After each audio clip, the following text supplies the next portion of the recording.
Chérifula filɛbagaw an bɛ a fo ka walima dɔn Mali kɔnɔ y'a fɔ Mali kɔ kan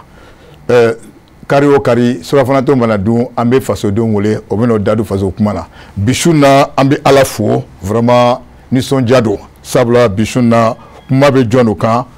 an yɔrɔ kan ni ko an yɔrɔ jɔn ye kunnafonidilaw donc bi su na an ye ɲɛmɔgɔ bɛɛ de wele o bɛ n'o da don n'u ye tɛsi kura mun bɔra o bɛ n'o da don nin bɛɛ la maa fɔlɔ o jɔn ye Monsieur Banjugu Dante. Nico Banjugu Dante, président de la maison de la presse. Monsieur Dante, vraiment merci beaucoup. Initié Ambi Foki Walmadon. Faut le cas de Molibo, Kalase, Chérifula, Flebora Bema. Hauzubillahi minash shaitanir rajim. Alhamdulillahi rabbil alamin. Mbi télé la jeba befu. Cɛ muso denmisɛn ani mɔgɔkɔrɔba. N ka foli kɛrɛnkɛrɛnnen bɛ se télé ɲɛmɔgɔyaso ma. Ka foli lase télé baarakɛla bɛɛ ma. N yɛrɛ baarakɛɲɔgɔn minnu ni nalen don plateau in sanfɛ ni association ɲɛmɔgɔw don ka taa Sanba Kulibali la ka na se Balo ma fo Modibo Fofana n ka foli b'u bɛɛ ye. E yɛrɛ ni i tɔ kelen dɔ n b'aw fana fo ka waleɲuman dɔn. Ok. Merci. Vraiment merci beaucoup président Boubacar Kɔrɔfɔ ma filanan o jɔn ye o ye Sanba Kulibali. Sanba Kulibali Jono amateur ɲɛmɔgɔba don. Monsieur le président folikan jumɛn b'o k'a lase Chérifula filɛbagaw ma. Merci Bokele. An bɛ fɔlɔ ka Ala fo k'a barikada. Ala min sɔnna ka bi su ni jira an na ka aw yɛrɛ fo aw ka wulikajɔ in na. Kari o kari ni heure kelen in na ka heure fila kɛ kuma la jamanajɔ la aw kan ka fo. Ka tila ka foli bila n tɔɲɔgɔn minnu bɛ yan nɔ n'o ye baarakɛɲɔgɔn ye. Banjugu Dante ale y'an ka ɲɛmaa ye an fɛn fɛn bɛ plateau sanfɛ an bɛɛ sirilen bɛ ale de la donc ale ka sɔn ani ale ka sigi ka masala an ka sɛbɛnfɛnw kan o b'a yira k'a fɔ bɛn ni kelenya de bɛ yen donc ka Chérifula TV ka filɛbagaw bɛɛ fo Mali kɔnɔ ani Mali kɔ kan ka aw yɛrɛ baarakɛlaw donc an bɛ aw yɛrɛ fo émission ni ala ka kɛ émission ɲuman ye a kɛtɔ b'a ka sali ala rasul. Mais président dakuru ɲɛ kelen an ko amateur dɔw b'i sigi ko amateur ye mun ye. Donc amateur ni mudo. Amateur ye jɛkulu de ye ni ko k'i b'a définir association malienne des télévisions libres jɛkulu de do Mali télévision privée olu bɛ ɲɔgɔn sɔrɔ a kɔnɔ bi télévision 33 o de b'a kɔnɔ a créé la kabini san 2016. Merci beaucoup. D'accord, merci. Masawana o jɔn ye o ye Modibo Fofana ye ni ko Modibo Fofana ale ye président ye Appel Mali. Modibo folikan jumɛn b'o k'a lase Chérifula filɛbagaw ma. Ok, merci beaucoup Bokele. Président y'an ka foli kɛ dakuru ɲɛ kelen an bɛɛ b'a yɛrɛ ye o foli kɔnɔ également an bɛ Chérifula lajɛbaga bɛɛ fo an ka foli bɛ ka se également journalistes ma kɛrɛnkɛrɛnna parce que an ma an yɛrɛ kunkanko kuma de la bi et puis particulièrement également an bɛ Ousmane Madani Chérif Aïdara an b'a n'a ka famille bɛɛ fo ani aw yɛrɛ ka nin initiative parce que ka initiative ta ka bɛn actualité ma vraiment o de ye journalisme yɛrɛ an b'a fɔ o initiative la ne tɛ ne ka foli bɛ Banjugu ta kɔnɔ ale y'a bɛ ramassé. D'accord, vraiment merci beaucoup. Maintenant o jɔ ye o Ousmane Balo ye ni ko Ousmane Balo ale ye secrétaire général de la CEP donc mun ye kunnafonidila sɛbɛnnikɛlaw voilà donc Balo folikan jumɛn b'o k'a lase Chérifula filɛbagaw ma. Ok an bɛ bɛɛ lajɛlen fo an b'a fɔ bɛɛ ni su mun b'an lajɛ Chérifula k'a ta Mali kɔ kan. Je pense que le président au Kumala, donc on faut effectivement, donc le président de dos, donc nous avons président qui a gagné une émission là, malheureusement donc il est parti à Sikasso, à Teyano, c'est pourquoi donc il a gagné. Donc ici avec mes présidents, donc mon bel adjectif. D'accord. Mais ACEP ni, allez vous mudo fodé. Bon ACEP comme son nom l'indique, c'est-à-dire que journaux privés. Donc le cas fêtière de ACP c'est vrai que dans le groupement mais à Famba ACP le connaît donc journaux privés. D'accord. Merci beaucoup. Boubacar Traoré Enfré donc Korofotini faut le cadre de bloc à la c'est Chérifula filɛbagaw ma ou bien Sénégal kuma daminɛ Zana. Bokele an bɛ foli bila min ye an filɛbaga bɛɛ lajɛlen ma i y'a fɔ cogoya min na nin ye laada ye kari o kari ni nin wagati sera an bɛ ɲɔgɔn sɔrɔ nɔ min ye fasojɔ kuma ka se ka baro kɛ o kan bi an kɛlen ka wele bila ni maaba naani ma bi an bɛna baro kɛ fɛn min kan ko bamanankan na ko fatɔ muru feerela mɔgɔ to ka muru tɛrɛmɛ donc o la an bɛ kuma fɛn min kan bi kɛrɛnkɛrɛnnenya la sɛbɛn kura min kun ɲɛsilen don min ye kunnafonidilaw ma an da bɛ don la n'o bɔra nɔ min ye Joliba TV an baarakɛɲɔgɔn dɔw don donc olu fɛnɛ kun ka télévision so gulonna a gulonna ko min na an da bɛ don la affaire Maliki Konate kunnafonidila don a kuma fɛnɛ kelen don ka dugu labɔ bi ni wagatinin na wa min ye jamana sariya sunba kura min ka sigi sen kan kunnafonidilaw yɛrɛ jɔyɔrɔ ye fɛn min ye a ko la an da bɛna don ni fɛnba naani la bi su in na donc an kelen ka wele bila ni maaba naani ma u bɛ se ka ɲɛfɔli kɛ jamana kɔnɔdenw ye cogoya min na. D'accord, donc président Banjugu Dante donc mun ye test courant bɛ sen na comme a y'a fɔ cogo min na donc projet de décret déterminant les conditions d'éligibilité d'attribution et de gestion de l'aide à la presse donc bɛɛ do ɲɛ b'i la bi wa bɛɛ do bi n'i lamɛn e bɛ se ka mun de fɔ la. Bokele n bi aw fo ka waleɲuman dɔn komi aw yɛrɛ y'a fɔ cogo min na ko presse texte kuraw effectivement ala ye an sɔn garisɛgɛ la an ka se ka texte ninnu labɛn mais hakilila kura tɛ dɛ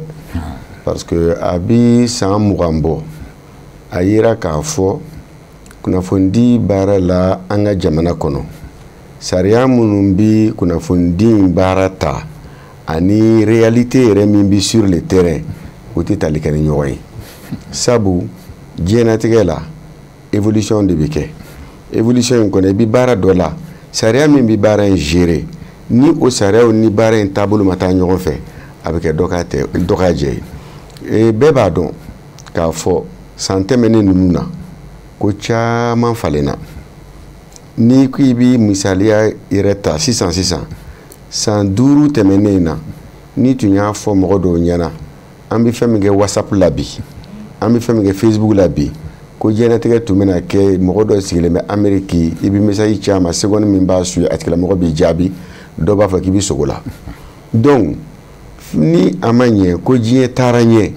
taacogo ɲuman na k'a sababuya k'an bololafɛnw ye sariya minnu fana bi o ko ninnu gérer ni olu ma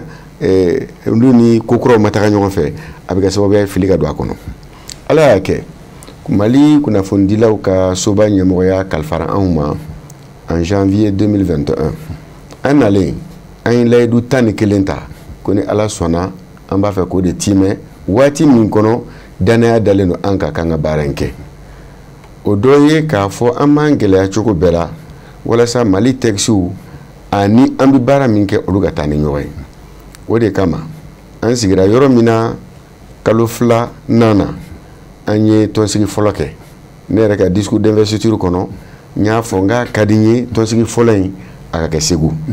n tɛ se k'an da don kuma na fo n ka tasibila kɛ ka se an kɔrɔ dɔw ma minnu ye an dɛmɛ ka baara in kɛ mais u ye diɲɛ to an ye bi o dɔ ye Cheikh Umaru Mayiga ye n'an b'a fɔ a ma ko Gilbert an ye baara in caman kɛ Segu baara yɛrɛ min kɛra ale yɛrɛ de y'a présider parce que a mɛnna a bɛ kunnafoni di okumu kɔnɔ ministère de la communication secrétariat général a y'o kɛ a mɛnna mais hali a bɔlen o gouvernement baara in na k'a ka retraite ta a ma an to yen a gɛrɛla n'a k'an dɛmɛ ka baara ninnu kɛ n bɛ Hame Sise fo nin yɔrɔ in na yan n bɛ Cuena Mache Kone fo n bɛ Sidiki Nfa Konate fo mɔgɔ o mɔgɔ de bɛ yen an ka mɔgɔkɔrɔba ninnu minnu ye Mali presse in démocratie kɔnɔ ka baara daminɛ kunun ka tila k'u tile k'a la ka tila k'a sini baaraw tu tigɛ k'a bila ni mɔgɔkɔrɔba ninnu tora an kɛrɛfɛ k'o baaraw kɛ an taalen Segu an taara bɛn a kan an bɛna mun ni mun kɛ o kun ye an y'a fɔ min ma ko définition des termes de référence an bɛna min yɛrɛ kɛ an bɔlen Segu o baara la an nana atelier kumaba kɛ Bamakɔ o atelier kɔnɔna na kunnafoni di tɔn fɛn o fɛn bɛ yen bɛɛ welela ka na sigi an ka hakili jagabɔ texte ninnu kan o kɔfɛ tuguni an tilala ka spécialiste mɔgɔ 10 ta ka t'olu bila hôtel la Segu olu ka texte ninnu sɛbɛn o texte sɛbɛn u seginna ka na n'a ye Bamakɔ an ka tila ka ɲɔgɔn ye a kan anw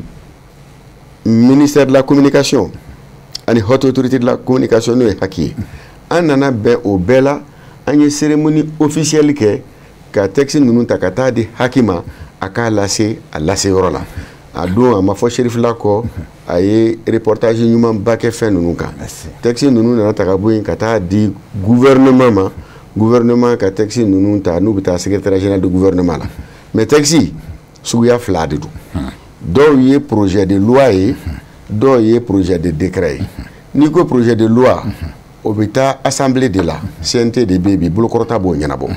n'i ko projet de décret o bɛ taa conseil des ministres de la a bɛ département ministériel min concerné o de bɛ taa ni o dossier ye ministère la ani ministère wɛrɛ minnu da bɛ don a la conseil des ministres ministre b'o bugunatigɛ o tuma na décret bɛ bɔ ni ala sɔnn'a ma n'an ka temps y'an permettre projet de loi minnu don projet de décret minnu don an bɛ kisa min na inshallah mɔgɔ tɛ to kuma la an kan ka fɛn o fɛn fɔ a la an b'a fɔ a la. d'accord Bokar ni tɛ président ka kuma ye donc sisan ja an b'an yɛrɛ ɲininka décret ani loi ja o danfa donc an bɛna Samba Kulubali fan fɛ Samba e y'a jira k'a fɔ ko a ka association nin ko a créera depuis 2016 donc maintenant an ɲininkali mun tɛ n ko président Banjugu la e fana bɛ se ka mun de fɔ o kan.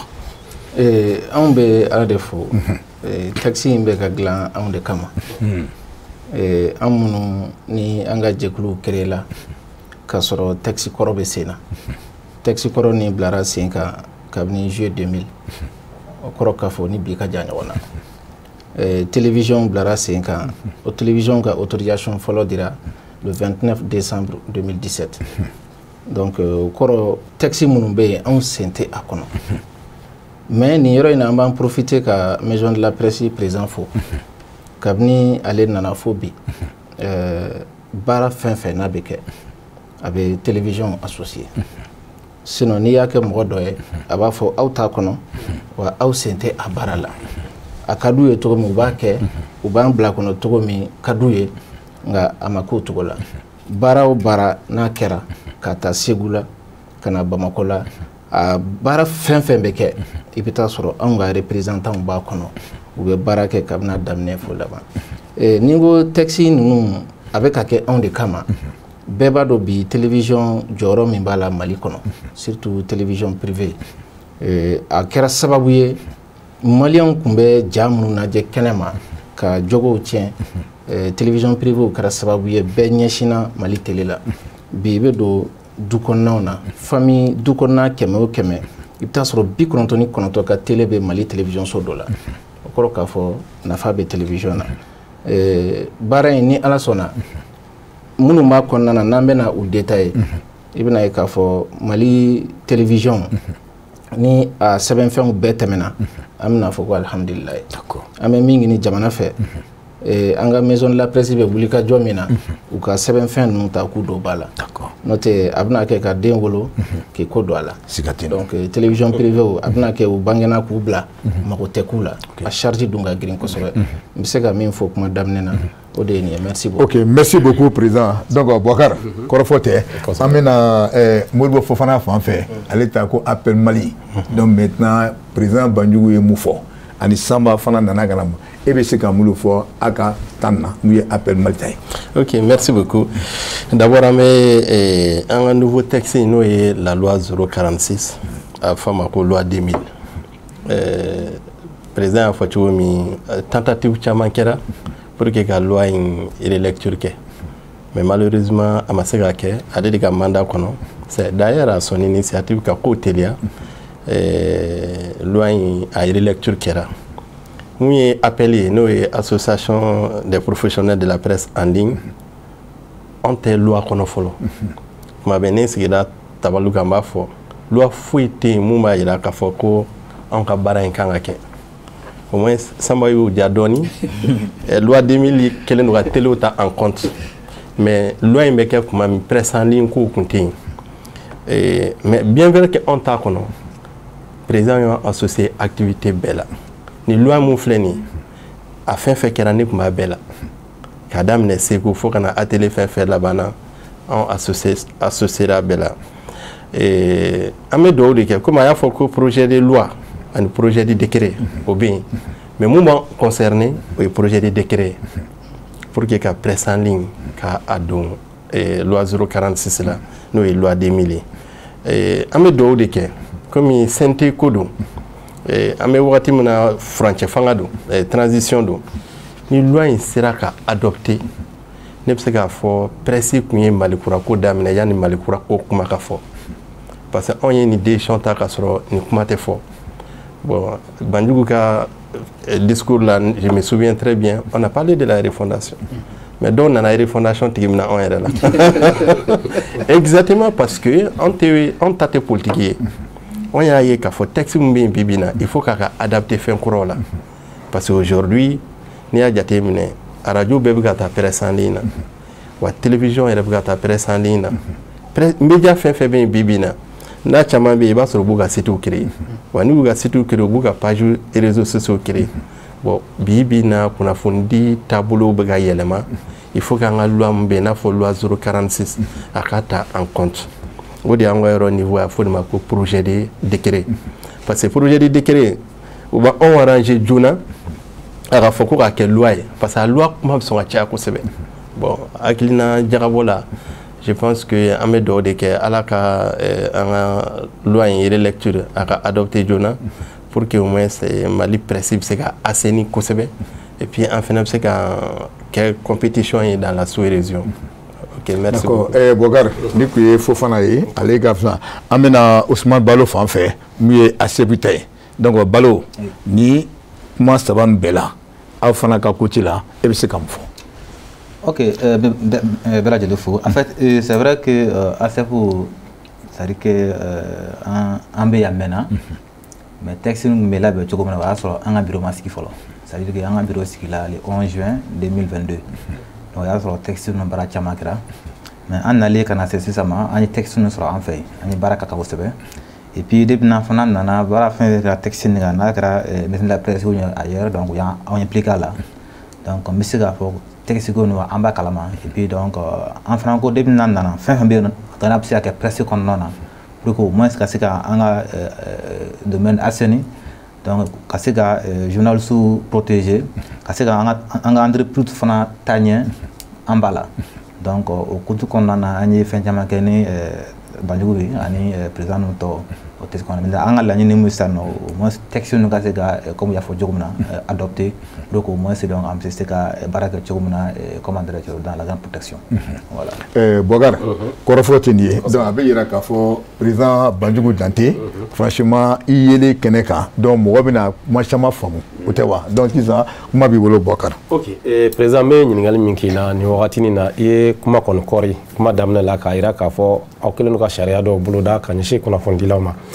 e yɛrɛ fɛ bi sariya ninnu fɛn jumɛnw de don fɛnba jumɛnw de b'a kɔnɔ i bɛ se ka min da an filɛbagaw tulo kan o bɛ se ka faamuyali sɔrɔ a la sabula i y'a yira kuma kɔnɔna na sariya in bɛ tali kɛ fɛn fila décret ani loi fɛn jumɛnw de don dɛ i bɛ se k'o walawala cogoya min na maaw bɛ se ka faamuyali sɔrɔ a la. Alhamdulilayi rabil alamina Sherifila aw kan ka fo aw kan ka barika da aw kan ka waleɲuman dɔn sabu jamana kɔnɔ ni i bɛ si i ɲɛ na mɔgɔ min ye ni dugu jɛra n'a i bɛ ɲininka mun ye ɲɛ bilen ça veut dire que kuma ma fɔ ɲɔgɔn ɲɛna aw ka ɲɔgɔn faamu ni kunnafonidilaw ma se k'u yɛrɛ kungo fɔ kunnafonidilaw yɛrɛ k'a faamuya jamana ɲɛmɔgɔw k'a faamuya ani maliden k'a faamuya ça veut dire que an bɛ se wale kungo ɲɛnabɔ la an tɛ se k'an yɛrɛ kungo ɲɛnabɔ mais tele min mana hakilila sɔrɔ la k'an wele k'an kana kuma ni texte ninnu ko kan se wɛrɛ tɛ an ye ni foli ani barikada tɛ texte ninnu komi n y'a f'i ɲɛna texte 6 de don projet de loi o ye 3 ye projet de décret o ye 3 ye n'i ye projet de loi ninnu ta fɔlɔ in b'i n'a fɔ loi sur la presse et délit de presse in de kan ka réviser laɲini dɔw b'an bolo olu ka don a kɔnɔ o laɲini dɔ ye mun ye o ye dépénalisation des délits de presse de kunnafonidila kana taa kaso la k'a sababuya kɛ k'a ye ko dɔ kɛ a ka baara hukumu kɔnɔ o kɔrɔ tɛ k'a fɔ ko ni mɔgɔ dɔ cibaw ni ɲɔgɔn cɛ wariko kuma dugukoloko kuma ko i sen nana na i ka baara hukumu kɔnɔna ko don o y'an ka hamina dɔ ye hamina wɛrɛ banna n'i ye Mali journaux jateminɛ a ka ca a bɛ se fo journaux 250 ani kɔ ma mais tellement que journal dayɛlɛli nɔgɔyara k'a faciliter donc finalement désordre bonyana secteur kono kojugu journaliste fana a désordre bonyana sabu mogo abi ma journaliste Mali la n'a sorla i bora école so do la migne école de journalisme ye kele i ye sanfɛ kalan min kɔfɛ i ye san kelen kɛ rédaction dɔ la an b'a ɲinina sisan san kelen ka dɔgɔ i k'i gɛlɛya a ka kɛ au moins i ye san 3 kɛ walasa i ka kɛ journaliste jolen ye dɔ fana bɛ yen a bɛ tila kalan na soit a danna sira la a bɛna don dɔ fɛ journal baara la kalo 6 a bɛ taa procureur fɛ yen récépissé b'a bolo a fana bɛ journal dɔ dayɛlɛ an ko i tɛ se ka kɛ directeur de publication ye fo n'a sɔrɔla i ye journalistya baara kɛ ka san 10 kɛ sinon n'i ye an ka journaux ko jateminɛ k'a fɔ ko journaux min bɛ yen ASAP yɛrɛ ta bɛ taa 230 la CCDP sen t'o la groupe patronal sen t'o la n'i y'a fara ɲɔgɔn kan kɔni ne b'a dɔn an bɛ se 280 ani kɔ ma mais dɛnɛndɔnya fɛ ne hakili la n'i taara i tɛ journal 280 sɔrɔ kiosque kɔnɔ dɛ bon je crois que o yɔrɔ la il faut que an k'an gɛlɛya cogo bɛɛ la an bɛ fɛn min présenter a ka kɛ qualité ye n'a kɛra qualité ye baara cogo a bɛ fisaya ni nin ko ninnu bɛɛ lajɛlen ɲɛ sɔrɔla journaliste ka statut mana dɔn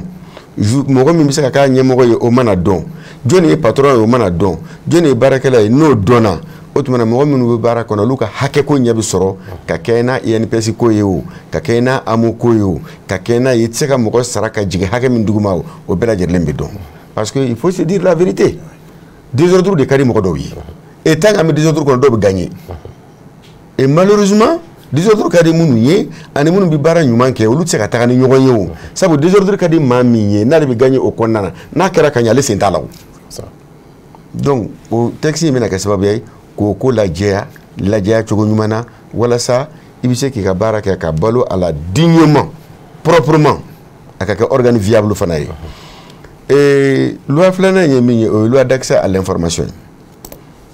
Mali kɔnɔ ni kunnafoni di dabɔra i b'a ye k'a fɔ jamana wɛrɛ téléso ni radio so de bɛ an ka jamana kungo fɔ ka sɔrɔ an yɛrɛ ka kunnafoni so ma information sɔrɔ fɔlɔ kunnafoni bi kunnafoni la n'i taara service dɔw la u b'a dogo i la donc an ko information dili kan ka kɛ diyagoya de a man ka kɛ ko dogolen le citoyen doit avoir droit doit avoir accès à l'information o dili ka kɛ wajibi ye o ye loi dɔ ye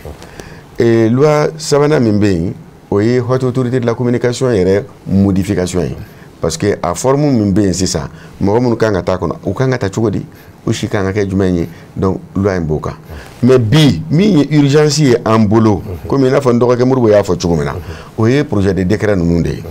o projet de décret fɔlɔ o ye le projet de décret sur la presse en ligne Modibo ye kuma fɔ k'a fɔ appel Mali sigira olu bi bɔlɔlɔsira in de kan presse en ligne sariya tɛ yen min b'a encadrer donc minnu bɛ yen sisan ni olu ye pas vidéo b'a fɔ minnu ko vidéomaniw ani minnu kɛlen ka fɛn ninnu dayɛlɛ u tɛ gérer ni presse loi sur la presse en ligne olu bɛ gérer ni loi sur la cybercriminalité de loi sur la cybercriminalité ye mun ye mɔgɔ minnu bɛ yen n'u bɛ les hackers minnu bɛ banques ka système électronique ɲagami minnu bɛ don mɔgɔw ka téléphone kɔnɔ k'u ka vie intime suɲɛ ka don mɔgɔw ka bɔ n'a ye u tɛ gérer ni kunnafonidilaw ka sariya ye olu bɛ gérer ni o de ye or minnu b'o sira in kan olu bɛ baara in kɛ yɔrɔ min na dɛ mɔgɔ minnu ye kunnafonidi kalan kɛ n'o ye presse en ligne ye olu ni mɔgɔ ninnu bɛɛ bɛ ɲɔgɔn sɔrɔ siraba kelen de sanfɛ mali olu bɛ kisi ɲɔgɔn ma o bon donc ni e nana sɔrɔ la ko loi dilen tɛ e ma o la e b'i ka kunnafonidi baara la ko e bɛna taa juger i n'a fɔ bandi bɛ juger cogo min na o ye problème ye dɛ donc fo papier de ka k'a la nin loi in nin décret in a nafa ye min ye minnu b'a baara kɛ olu de welela mun ka ɲi aw ma a ka ɲi cogo di a ye n'an ka jɛ an k'a fɔ u yɛrɛ welela gouvernement welela haki welela an ye juge wele k'u ka syndicat wele ka société civile mɔgɔw wele an bɛɛ lajɛlen ka jigin an ka na an ka jɛ an ka bɛn fɛn dɔ kan o projet de décret in bɛ yen ni o taara a bɛ dɔn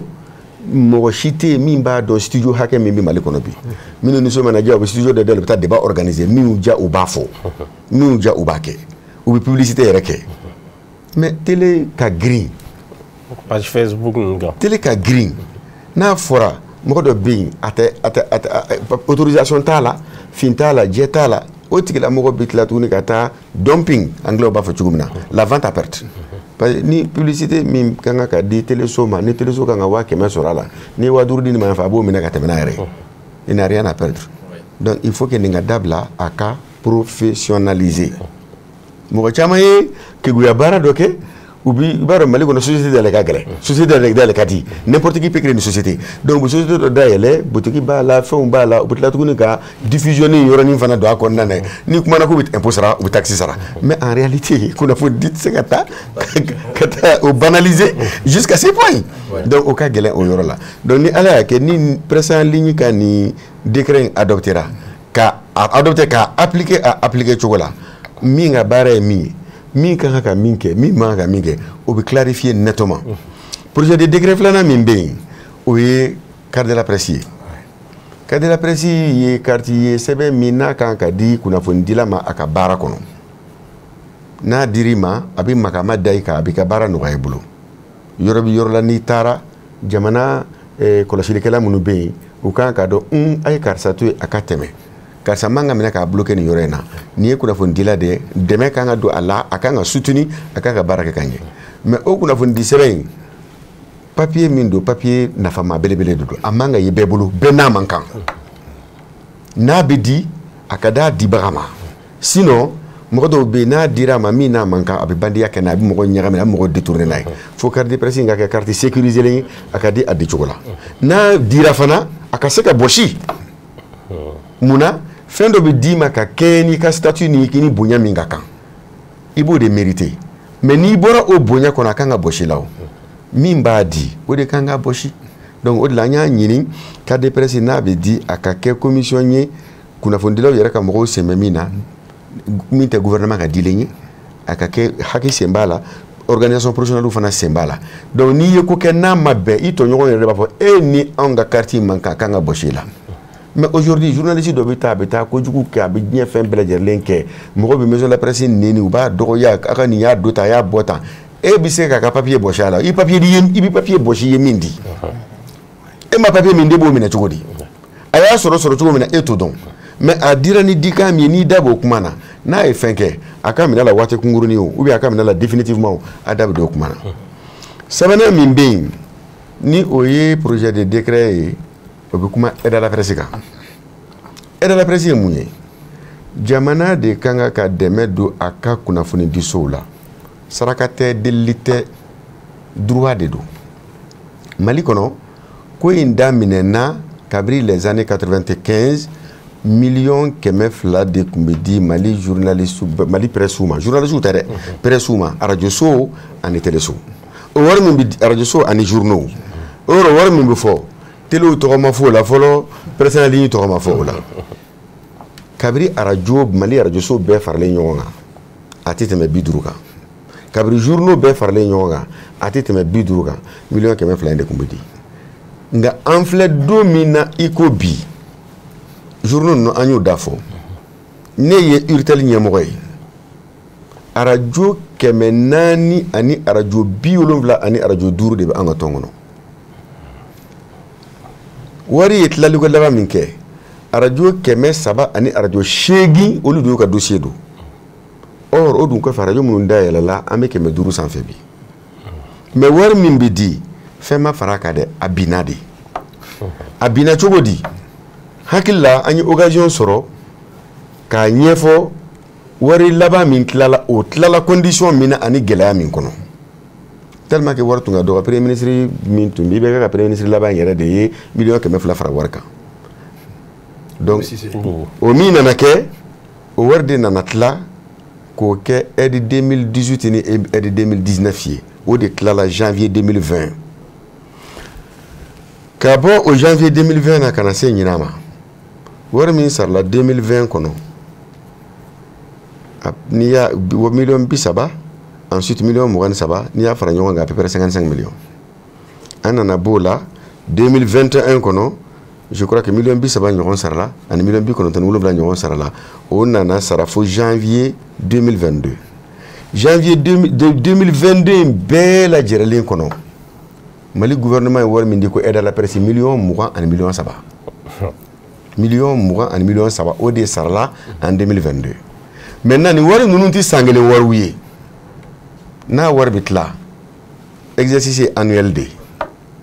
mun kɛra 2020 mun kɛra 2021 mun kɛra 2022 wari in tilacogo kɔrɔ la a bɛ tila radio sow ani journaux ni ɲɔgɔn cɛ ani ka dɔ ta la k'o kɛ maison de la presse ka fonctionnement ye généralement ka sɔrɔ million 200 in tun bɛ di million 30 tun bɛ di maison de la presse ma o million 30 yɛrɛ a tɛ maison de la presse sara k'a courant sara wari in yɛrɛ t'a bɔ a t'a bɔ maintenant tɔ min bɛ yen o bɛ tila journaux ani radio sow ni ɲɔgɔn cɛ sisan 2020 million 55 min dira o kɔnɔna na ni k'i b'o tila bi journaux kan ka papier min don olu ka 2019 papier de 2021 ta la o 2020 papier o don ni 2022 ta don o 2021 papier don parce que exercice est de janvier à décembre i y'a faamu donc wari kungurunin ninnu de nana fara ɲɔgɔn kan ni fara cogo ɲɔgɔn kan la tan maintenant a bɛ tila cogo di a kan ka kɛ cogo di donc je pense que n'ani gouvernement sigira ka kuma joli kan ka di maison de la presse ma a exercice wari ko bɛ kɛ cogo di c'est à dire ni k'i b'a kuma fɛ o kunkolodi de la mɔgɔ la mais aujourd'hui kuma sugu bɛɛ fɔra la ko maison de la presse ye wari bloqué maison de la presse tɛ se ka wari bloqué a tɛ se ka bloqué pourquoi parce que maison de la presse bi wari bɛ tɛmɛ anw ka sira de fɛ gouvernement de b'a bila ka na gouvernement min bila ka na gouvernement b'o dɔn wa gouvernement de bɛ commission sigi fana ni commission sigira wari bɛ tila ni kan jumɛn ye a bɛna 2020 wari ni 2021 wari ni 2022 wari ta k'o fara ɲɔgɔn kan o tuma na n'o fara ɲɔgɔn kan d'accord je crois que n'o fara ɲɔgɔn kan million 200 bɔ o ye san 3 wari ɲɔgɔn ye ɔ o bɛna tila cogo di papier jumɛn bɛ don walasa o wari ka sɔrɔ o bɛ tila cogo di radio 500 journaux 200 ni kɔ maison de la presse télétigiw an b'a ɲini aw fɛ aw k'aw sen bɔ nin ko in na fɔlɔ ni président ni mɔgɔ aw ka jɔ fɔlɔ donc o wari bɛ tila cogo di ni ala sɔnna a ma n'an sigira n'an kumara n'a ka kan ka kɛ cogo min na an t'o ɲɛfɔ ɲɔgɔn na mais ne kɔni fɛ bi ni souci kan ka ye an na million 200 min tun n'o yɛrɛ dafalen ma sɔrɔ tuguni bilen kɛlɛ tun kan ka kɛ ka ɲini faamaw fɛ wari dafa minnu bɛ yen au moins ni fɛn ma fara ka dafa ninnu ka sɔrɔ ka fara kan quoi malheureusement kuma taara ka faamuya o cogo la an ka taa n'a ye an bɛ bɛn inchallah an bɛ bɛn donc voilà an ye mun proposer komi montant fixé tɛ fɛn in na an k'an gɛlɛya cogo bɛɛ la wari in kana kɛ ni maa min bɛ fanga la don min na a ka d'a ye sɔn cogo min ka d'a k'i sɔn ta a ka b'o la a ka kɛ i n'a fɔ parti politique ta kɛlen cogo min na parce que 91 conférence nationale la a ma fɔ ko ka dɛmɛ don parti politique la a fɔra ko ka dɛmɛ don presse de la mais comme parti politique de bolo bɛ gestion na u ye dɛmɛ di u yɛrɛ ma an fana y'a ɲini ka décret de ta sisan min b'a to Mali budget 0,01%. 0,1 tɛ dɛ 0,1 tɛ dɛ 0,01%. n'i ye o de ta ni Mali budget kɛra 2000 milliards ye a bɛ se ka caya n'o ye mais an bɛ taa n'o base de ye presse bɛ se ka min sɔrɔ o ye au minimum 2 milliards par an. Télé sen b'o la radio sen b'o la journaux sen b'o la mais o tɛna ka wari ye k'a bɛ taa k'a tila mɔgɔ ni ɲɔgɔn cɛ k'an bɛ taa te ni sukaro san n'a ye ɲɔgɔn tɔgɔ tiɲɛ wari non ni o bɛ d'i ma a bɛ d'i ma ni condition dɔ de ye karisa nin bɛ d'i ma i gɛlɛya i ka impôt sara i ka mɔgɔ don baara la i k'u ka INPS sara i k'u ka AMO sara i ka se ka i moderniser ka formation k'i ka mɔgɔ kunna mais téléso minnu kelen kelen bɛ yen n delila ka segin kuma in ka Serifula la yan Serifula b'a ka dépense kɛ mais n'i ye million 20 d'a ma ko i yɛrɛ dɛmɛ ni nin ye n'a ma dɔ wɛrɛ sara n'a courant kɔni sara journaux min bɛ yen a ka kɛ hali hebdo ye min bɔ dɔgɔkun kɔnɔ siɲɛ kelen n'a ye million 5 million 10 sɔrɔ a bɛ se ka jeune 3 don baara la o jeune 3 bɛ n'a bolo don baara a b'olu déclarer AMO la n'a y'olu déclarer AMO la a bɛ se ka impôt min sara a fana bɛ contribuer ka économie développer o mais an bɛ nin si ɲɛna min na an bɛ nin kɛlɛ min na dɔw b'a la ka miiri ko wari tɔni min bɛ k'a ka an ma tila n'a kan ka tila n'a bɛ se ka tila donc ko k'o ta k'o de kɛ ten dɔw kumana ko a na bɛn surafana kelen ma n ko d'accord a ma dabɔ o kama donc franchement ko in ye min ye o ni projet de décret min bɛ yen ni o de nana o de bɛna aide ko in préciser tant que o ma tiré au clair wari ko in ne hakili la franchement a sarakatilama de don quoi asarakatilama de don asarakatilama de don o yɛrɛ min bi di n'i k'i b'a dɔn maison de presse fonctionne a t'a bɔ yɛrɛ mais malheureusement n'i ye de la presse ko kuma in mɛn k'a mankan mɛn sani an ka fara ɲɔgɔn kan ka wuli an kan ka se ka ɲini cogo min ka fanga bolo an ka ko bolo au moins kunkuru minnu bɛ o ka sɔrɔ an k'o ɲɛfɔ ɲɔgɔn ɲɛna mais malheureusement kuma caman bi fɔ a bɛ interpréter cogo dɔ la mais kana jigin mɔgɔw la pourquoi parce que an ka mɔni kɔnɔ caman da donna ko min da man ka don a la mɔgɔw bɛ gérer texte min u t'a ɲɛ dɔn u bɛ bisigiyali kɛ u bɛ kuma faamuya ten u b'a fɔ ten donc finalement hali t'a dɔn k'a fɔ maison de presse ka rôle ye min ye mun na maison de presse kuma ɲɔgɔn ye association de ye mais n'aw jɛra ka don Facebook ni groupe WhatsApp ni fɛn kɔnɔna na mɔgɔ dɔ bɛ yen a bɛ téléso dɔ la hali n'o téléso yɛrɛ rédaction direction ka réunion bɛ ka ti wele a bɛ journaux dɔ la hali n'o journaux ɲɛmɔgɔ bɛ sigi ka kuma a ti wele mais olu bɛɛ ko k'olu da bɛ maison de la presse ko kuma na a ne ko n ko baasi t'a la n'an ma kunnafoni di an bɛ taa désolé bɛ taa fan bɛɛ o ala k'an sɔn hakilila ɲuman amina rabi baasi tɛ président Samba o b'a to n bɛ ɲininkali tɛngu e la Banjugu bɔra ka i da don sariya bolo minnu na sisan nɔ min bɛ tali kɛ projet de loi ni projet de décret in na aw b'aw yɛrɛ y'a kɔnɔ wa anw b'an yɛrɛ y'a kɔnɔ n y'o de fɔ ko in bɛ ka dabɔ anw de kama anw ni Modibo n'o ye presse en ligne ye n'o tɛ déjà presse écrite ale bɛ dɔ dɔn a la ka ban a nafa bɛna kɛ jumɛn de ye anw fɛ hakili la président da bɔra ka s'a ma sisan n'i ye télévision ta bi a ka charge a dɔgɔyalenba a bɛ taa $20 $30 la kalo kɔnɔ a ka baara fanba a bɛ ka jamana ka baara de kɛ aw yɛrɛ bɛ o seereya président tɛ se ka taa yɔrɔ la ni télévision ma tugu a kɔ ministériso fɛn fɛn bɛ Mali kɔnɔ u tɛ se ka fɛn kɛ ni an ma taa image ta parce que n'an ma taa an ka télé u tɛ lajɛ assemblée nationale bi n'o ye CNT a tɛ se ka foyi kɛ ni an ma taa kɛnɛ kɔnɔ bref jamana bɛ ko o ko la i bɛ taa sɔrɔ anw bɛ u nɔfɛ mais ka taa ye k'a fɔ sɔrɔ foyi tɛ anw bolo o sira kan jamana kan ka texte ninnu lajɛ ka adopter joona ni a ma kɛ a bɛ gɛlɛya kosɛbɛ a bɛ Mali de bila kɔfɛ parce que télévision dɛmɛli o ye i bɛ ka Mali de dɛmɛ hali sini n tɛna télévision tɔgɔ fɔ olu kan ka taa parce que u ka télé kan ka tigɛ ko kalo kalo u bɛ diffusion min kɛ u ma se ka sara hali sini 10 heures u kan ka taa SMTD la SMTD directeur bɛ na o reçoit bi ci fɔra ɲɛna ne ka mɔgɔ dɔ dalen b'u kɔ kan ka taa olu ka juru bi a bɛ taa fo 14 millions na parce que ni télé b'i bolo e bɛ ja ta k'a la baara mais pour que ka ja fili fiɲɛ fɛ i bɛ tɛmɛ sira dɔ de fɛ n'a bɛ fɔ o ma ko diffusion o diffusion i b'o sara de kalo la o musaka ka ca a musaka kalo kalo $1,500,000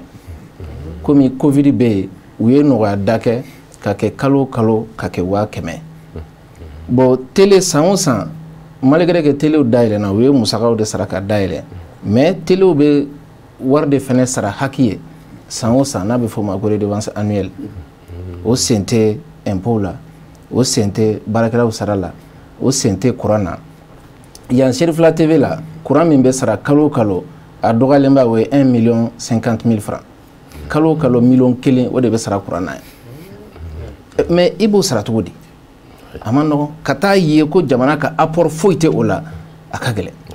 bon anw dun bɛ ka chômage de dɔgɔya bi mɔgɔ min bɛ yan bi a ka ca dɛ a bɛɛ tɔgɔ sɛbɛnnen bɛ INPS la a bɛɛ bɛ AMO la mais jamana ka kunnawolo de don bon télévision privée caman bɛ ka taa nin sira de fɛ mais a dɔw jɔlen don dɛ télé dɔw bɛ yen u datuguna bi parce que u dɛsɛra ka fonctionner donc ni texte kura in bilara sen kan an kɔni b'a fɔ ko tare ta a kana dan an kelen ma parce que presse en ligne n'o ye Modibo ye an bɛ se ka kuma o fana tɔgɔ la parce que bi ni olu ma bila sariya kɔnɔ olu bɛ ka anw concurrencer k'a sɔrɔ olu tɛ impôt sara la jamana ye k'a sɔrɔ jamana t'u la kodɔn mais olu bɛ ka anw dahirimɛ a bɛ ka dɔgɔya donc autant que u fana ka bila sariya kɔnɔ pour que an bɛɛ ka jɛ an ka baara kɛ ɲɔgɔn fɛ bi Banjugu Dante y'a fɔ n'o ye président ye i bɛ taa sɔrɔ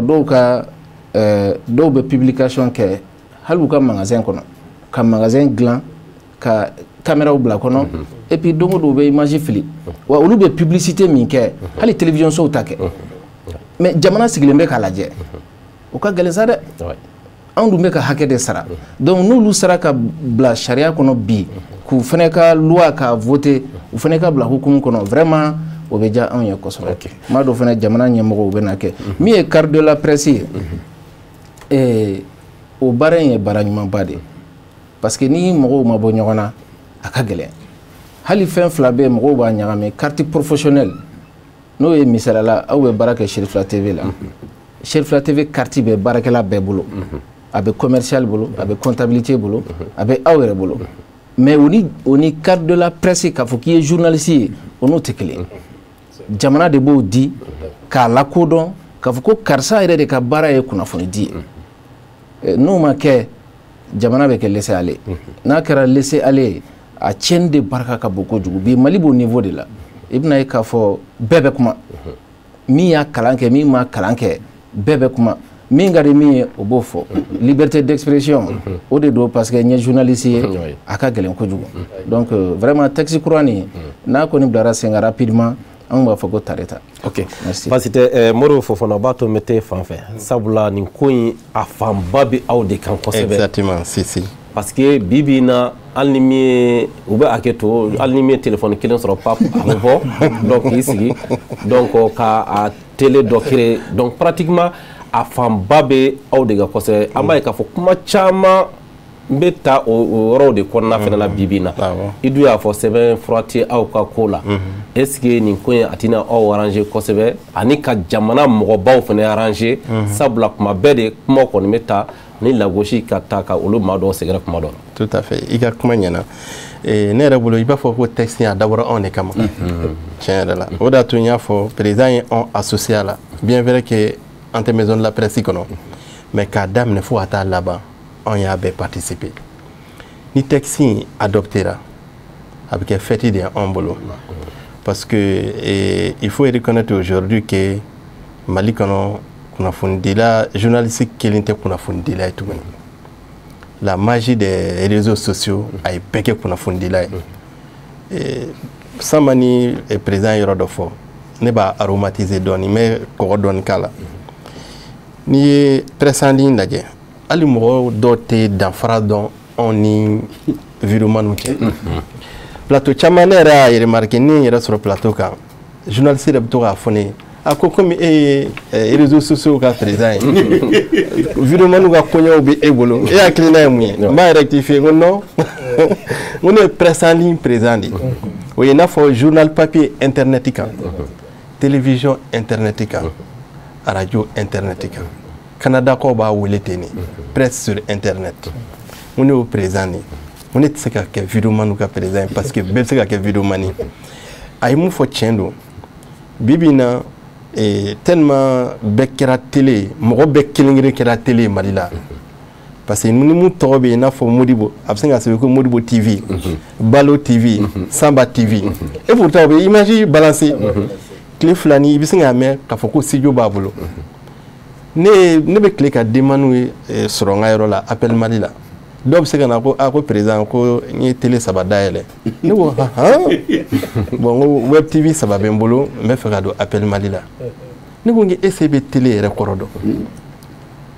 ko web TV yɛrɛ o taga Côte d'Ivoire live TV lajɛ a bɛ publicité mun sɔrɔ bibi na hali télé satellitaire t'a sɔrɔ mais a ka bon ni télé so dɔw yɛrɛ o taa Sen TV lajɛ o de ye web TV o mais ka sin ka taga smartphone kelen san 6000 trépied san 5000 k'i sigi ka sin ka vidéo diffuser k'e kɛra télé ye n'o kɛra télévision tɔw bɛ datugu o de y'a to nin loi in na ni nin loi in kɛra ni nin loi adoptera o y'o bannen ye mɔgɔ si tɛ se ka wuli k'i sigi k'i bɛ télé créer yɛrɛ ka télé créer yɛrɛ kɔlɔkɔlɔ procédure de b'a la sama y'a fɔ ko courant dɔrɔn 1 500 000 mais et pourtant i bɛ web TV yɛrɛ créer Facebook kan ou bien web TV tɛ i b'i ka télé ni créer Facebook kan i tɛ foyi sara parce que Mali la page Facebook tɛ sara n'o tɛ yɔrɔ dɔw la a bɛ sara ni nin créera pour que i ka web TV créer i bɛ passer haki de fɛ autorisation o de bɛ d'i ma pour que i ka site créer i bɛ passer haki fɛ donc kɔrɔ fɛn fɛn bɛ yen olu binnen ji la aw y'a bɛɛ bila ji la web radio la même chose o de y'a to yanni haki ka na Appel la n'i y'a ye jusqu'à présent an bɛ 67 an y'a sensɛ sinon ɲama sɔrɔ an ka ca ni presse sécurité parce que informaticien bɛ se tɛ créer wari t'a la mais an y'a fɔ komi sariya tɛ yen ka anw ka baara kɛ mais il faut que anw yɛrɛ ka kɛ sariya kɔnɔ a bɛ digi dɔw la dɔw yɛrɛ ko ko ne y'a datugu ɲɛ ko pour que i ka don appel la ni web tv b'i bolo i b'i ka siège yɔrɔ yira an na an kan ka don personnel min b'i bolo i bɛ nifu yira an na numéro d'identification fiscale et puis mɔgɔ min b'i ka baara kɛ il faut k'an ka dɔn n'o ye journaliste ye parce que Mali bɛ taabolo dɔ la bi bi in na n'i ma directeur kɛ malien yɛrɛ ye an bɛ se ka sensibilité sɔrɔ situation dɔ la mais ni dunan don a b'a fɔ ko bezu don an y'o exigence k'an ka yɔrɔ la o de y'a to ne ko nin test in i n'a fɔ anw de ta don parce que n'a kɛra ni gouvernement yɛrɛ ye texte in esprit faamuya je suis sûr et certain que n'u y'a faamuya ka ɲɛ u b'a adopter joona parce que a bɛ gouvernement lafiya jini télé tɛ jini bolo bi bi in na ka ca dɛ don o don i b'i sigi k'a lajɛ i b'a sɔrɔ dɔ b'a ka fɛnni dɔ créer ko télé b'a bolo wa e tɛ se ka kuma dɛ parce que u caman bɛ yen u tɛ se tubabukan na mais u bɛ se bamanankan na kosɛbɛ wa audience b'u bolo audience b'u bolo a tɛ n bɛ se k'a fɔ a tɛ média dɔw yɛrɛ bolo bi bi in na bon communicateurs filɛ nin ye olu mago tɛ qualité la mais audience bɛ yɔrɔ min na olu b'a fɔ k'u ka produit bɛ yen o de y'a to conférence dɔ la kɔsa in na hôtel Maïva Palace la n y'a fɔ n ko ka agence de communication fana sensibiliser parce qu'il faut que agent de communication ka sensibiliser u k'a dɔn k'a fɔ u ka communication u bɛ annonce di minnu ma a annonce man ka tɛ ka di bɛɛ ma parce que n'i bɛ annonce di média ma a kan ka kɛ média ye crédibilité bɛ média min na mais na a y'a dan audience dɔrɔn ma dɔw bɛ média dɔw créer bi réseaux sociaux kan juste ka fake news fausse information u b'o dɔrɔn de diffuser pour que ka audience sɔrɔ alors que sariya dɔ y'a enquête dɔ y'a jira k'a fɔ réseaux sociaux kan kunnafoni lankolon de ka teli mun bɛ multiplier viral bon site dɔw bɛ yen page dɔw bɛ yen uniquement pour que ka o fake news de kɛ parce que a b'u ka audience yɛlɛ bon ni audience yɛlɛla annonceurs bɛ na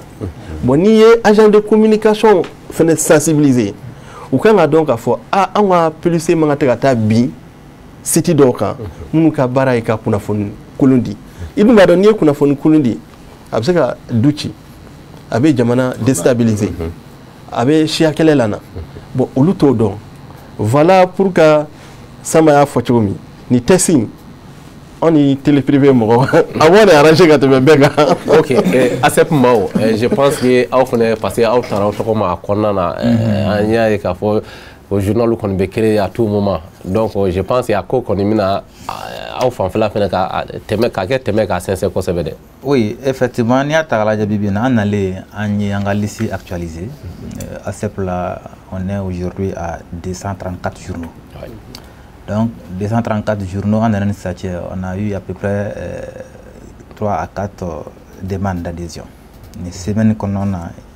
c'est les journaux fla créés là. Les journaux aura créé à fla. Une semaine qu'on a là. En fait au plan bien en Fandala assez nouveau mais sauf que n'i y'a ta k'a lajɛ an ka problème caman bɛ bɔ loi min bɛ yen nɔ n'o ye loi 2000 ye parce que président y'a fɔ cogo min na à partir de c'est à dire que n'i ye université kɛ soit école de journalisme kɛ à 1 an tu es journaliste donc au texte kɔnɔna na pour devenir directeur o préciser nin tɛ donc n'i ye journaliste ye c'est-à-dire procureur de bɛ décret n t'a dɔn papier di ma ressources di ma pour que i ka kɛ en tout cas donc i ka journal créer donc n'i nana u bɛ ɲininka soit i ka na ni diplôme ye ou bien i ka baara na ni baara sɛbɛn ye mun bɛ yira fɔ dɔn i ye baara kɛ journal dɔ la mun bɛ i kɛ journaliste ye donc ce qui fait que san yɛrɛ kɔnɔna na bɛɛ bɛ se ka journal créer a bɛ se ka taa fɔ une dizaine maintenant o problème ye mun ye an yɛrɛ ka niveau la on a compris que c'est à dire que problème d'économie b'a la i bɛ ni ye journal ta k'a lajɛ i t'a sɔrɔ sɔrɔ tɛ bɔli kɛ donc sɔrɔ tɛ bɔli kɛ fitinin min bɛ sɔrɔ bisigili bɛ na n'a ma fɔ ko n'a dɔn patron bɛ ka bɛn a bɛ ten Donc, ce qui fait que journal donc ni mini patron blanc on a trop ce qui fait que dans le journal sous bibli on est bon on femme tant créer donc pour qu'il y ait un patron donc ne a fait que ni ama a au étude que faut ni 234 jours ni à la débit ni ko ibta bega siège là mangame wala flana yemunye c'est vrai ni à 234 jours là semaine qu'on c'est vrai que bête bon on fait doué quotidien doué biebdo doué hebdo doué mensuel doué bimensuel mais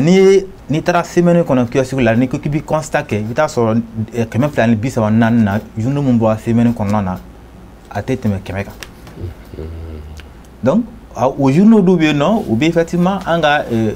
et peut-être qu'on a mais au journaux double ta face sans clé sans fla ou tibo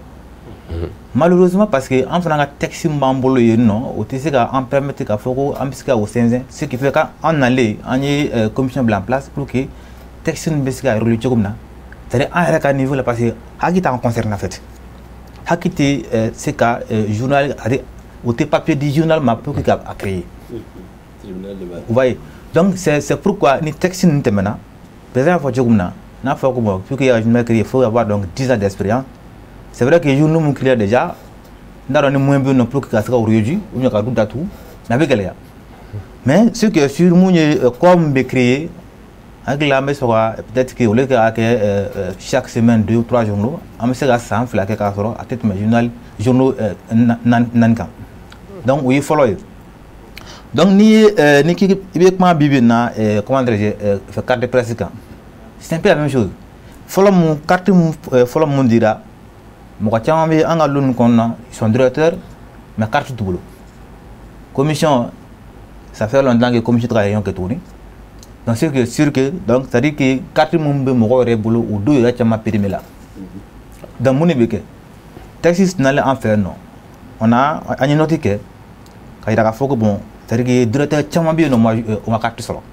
carte follow solo d'où ta périmé là maintenant est-ce que moi bien non ni texte adopte là tant que aka blanc place monébeke est-ce que vous na donne renouveler ou bien est-ce que vous na maintenant a nous donne nous trois c'est vrai que donc gouvernement a dit le fana ni à date bana sur croix m'a dit effectivement tu sais qu'il faut quoi tu sais baraké mais est-ce qu'il y a ça baraké maliko quoi en gros ça veut dire qu'il faut penser à ça donc et aide là ça veut dire que ni atakala comme il y a photo comme na sorte bolike ni journal takala bi journal impression clé c'est vrai qu'en 2001 bon mais je sais que à Fitini vous voyez watan worode préparation mais journaux do préparation clé na wa pioro là au journaux bi donc ce qui fait que nini edin sera adopté na edla en place d'abord abina journaux jaguya ni ando ni ba fra konjuna ka to kwa kuna fondi ka siège ni folo flana yemu abina fa journaux jaguya ka siga baraklo ni parce que tant ni e ka journal mabo itna sera fa ki bina yi joko wera di mawo tant ni baraka dum bi table journal tebo c'est que abe ambla jaguya min de konona ka siga am siga barake shara kono chogumna donc au nagla demnana ambe ni au fin qu'on on a fait beaucoup de rencontres là-dessus bon ça dit que pour que ka mo fa clé il faut que sera katifolo ni sera bien non en ce moment avec clé parce que ni nanko bibi nako anga foko e ka jino to bo aka jino te bon ate asepla ako begala parce que au moins tambulu kasika au fana jaga mokoka mais na sera ka baraka ñoo fait ni test ni temena donc au final moins d'ailleurs à tous les niveaux que ça soit donc Urtel que ça soit donc Amatel appel Mali donc au cas c'est dire que membre mbeno au cas baraka toko de la pour que moins c'est ka jamana no de kuna foni donc parce que ni ata la carte de presse me do fala tout bibi na fura mɔgɔ ko journaliste mɔgɔ b'a interpréter k'a fɔ ko kunnafoni dilan don effectivement kunnafoni dilan don mais kunnafoni dilan jumɛn don parce que le mot journaliste il y a des critères derrière il y a des démarches à poursuivre pour être journaliste mais au de b'a yɛlɛmana ka kɛ bamanankan na kunnafoni dina mais kunnafoni bɛɛ bɛ se kunnafoni di mais kunnafoni di bɛ di fɔlɔ bɛɛ bɛ se k'a di c'est-à-dire i b'a di a di cogo la il va, c'est-à-dire que mais kunnafonidila yɛrɛ ka dɔ état fɛ, il faut que ça soit la carte de presse. O la an ni mun bɛ ɲɔgɔn bousculer sur le terrain, mun ye vidéo autre. Comme ça, moi je pense que terrain bɛ limité et mɔgɔ mun jɛnna ka kunnafoni di, o fana b'a di a di cogo la. Si j'ai vraiment kuma faamu c'est-à-dire n'a ye président ka kuma lajɛ président baaraba b'i bolo dɛ i y'a faamu parce que directement ni bɛ baaraba b'i bolo vu tout ce qui est en train de se passer aujourd'hui Sanba ko Fofana nugu ko o b'o olu n'o ka da yɛrɛ mɛ cɛ bon maintenant n'i y'a ta k'a lajɛ presse écrite fana bi n'i y'olu fana ta bi mɔgɔ caman yɛrɛ tɛ taa ka taa a kalan bɛɛ bɛ taa net sanfɛ bon tel journal bon olu ye nin fɔ a banna donc voilà donc ça veut dire que réellement bɛɛ y'a ka hakilina faamu donc président aujourd'hui là la balle est dans votre camp parce que ne tun bɛ ka question kelen de poser an ka don fɛn na o mais aide à la presse ni parce que ni ne ma fili o b'a k'u bɛ wari di État b'a dit, mais si tu ne fais pas en récompense de quelque chose, c'est-à-dire il faut que bon, vous avez 2 millions, chaque une radio ou une télé, mais tu as quand même mouni sang, et puis mettez kana. On appelle ça même là. Voilà, voilà, Kaira, ça va dire Water Radio, Wakanga Moussa. Mais est-ce qu'il y a un papier de beaucoup fait qu'avant Aïwar Moundama, Awangada Doumlamuna au Freddy? Suivi, voilà, suivi. Voilà. Voilà, est-ce que. Et de la presse, il n'a pas dit, ma. War sardate, parité, war foute. Ni akera. Ci de Bibla, quoi dossier ou do. Journaux, à radio. Présent libre, on est télé, maintenant. Critère minnu b'a la ni radio do sisan f'a ka sɔrɔ radio ye radio légal ye radio pirate tɛ papier de b'a bolo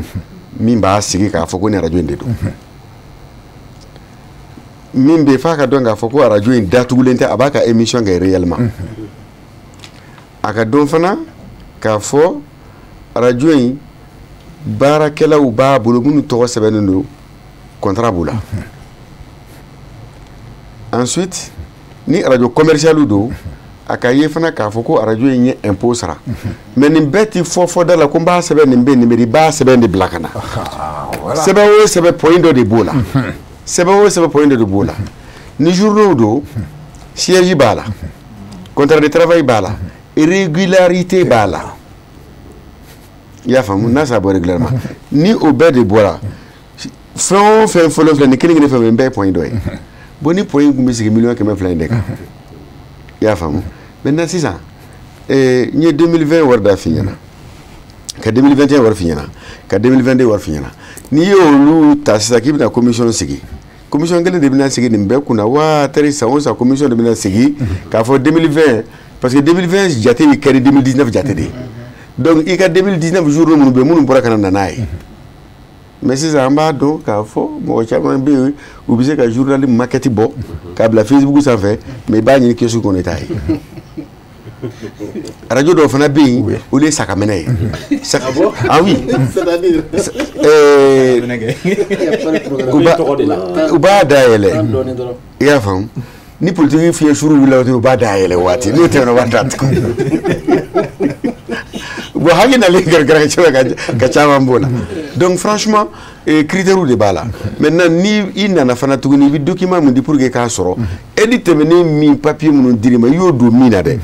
f'i ka na n'o reçu de voilà i y'a faamu bon ni sa ɲamina jate tɛ kalo la o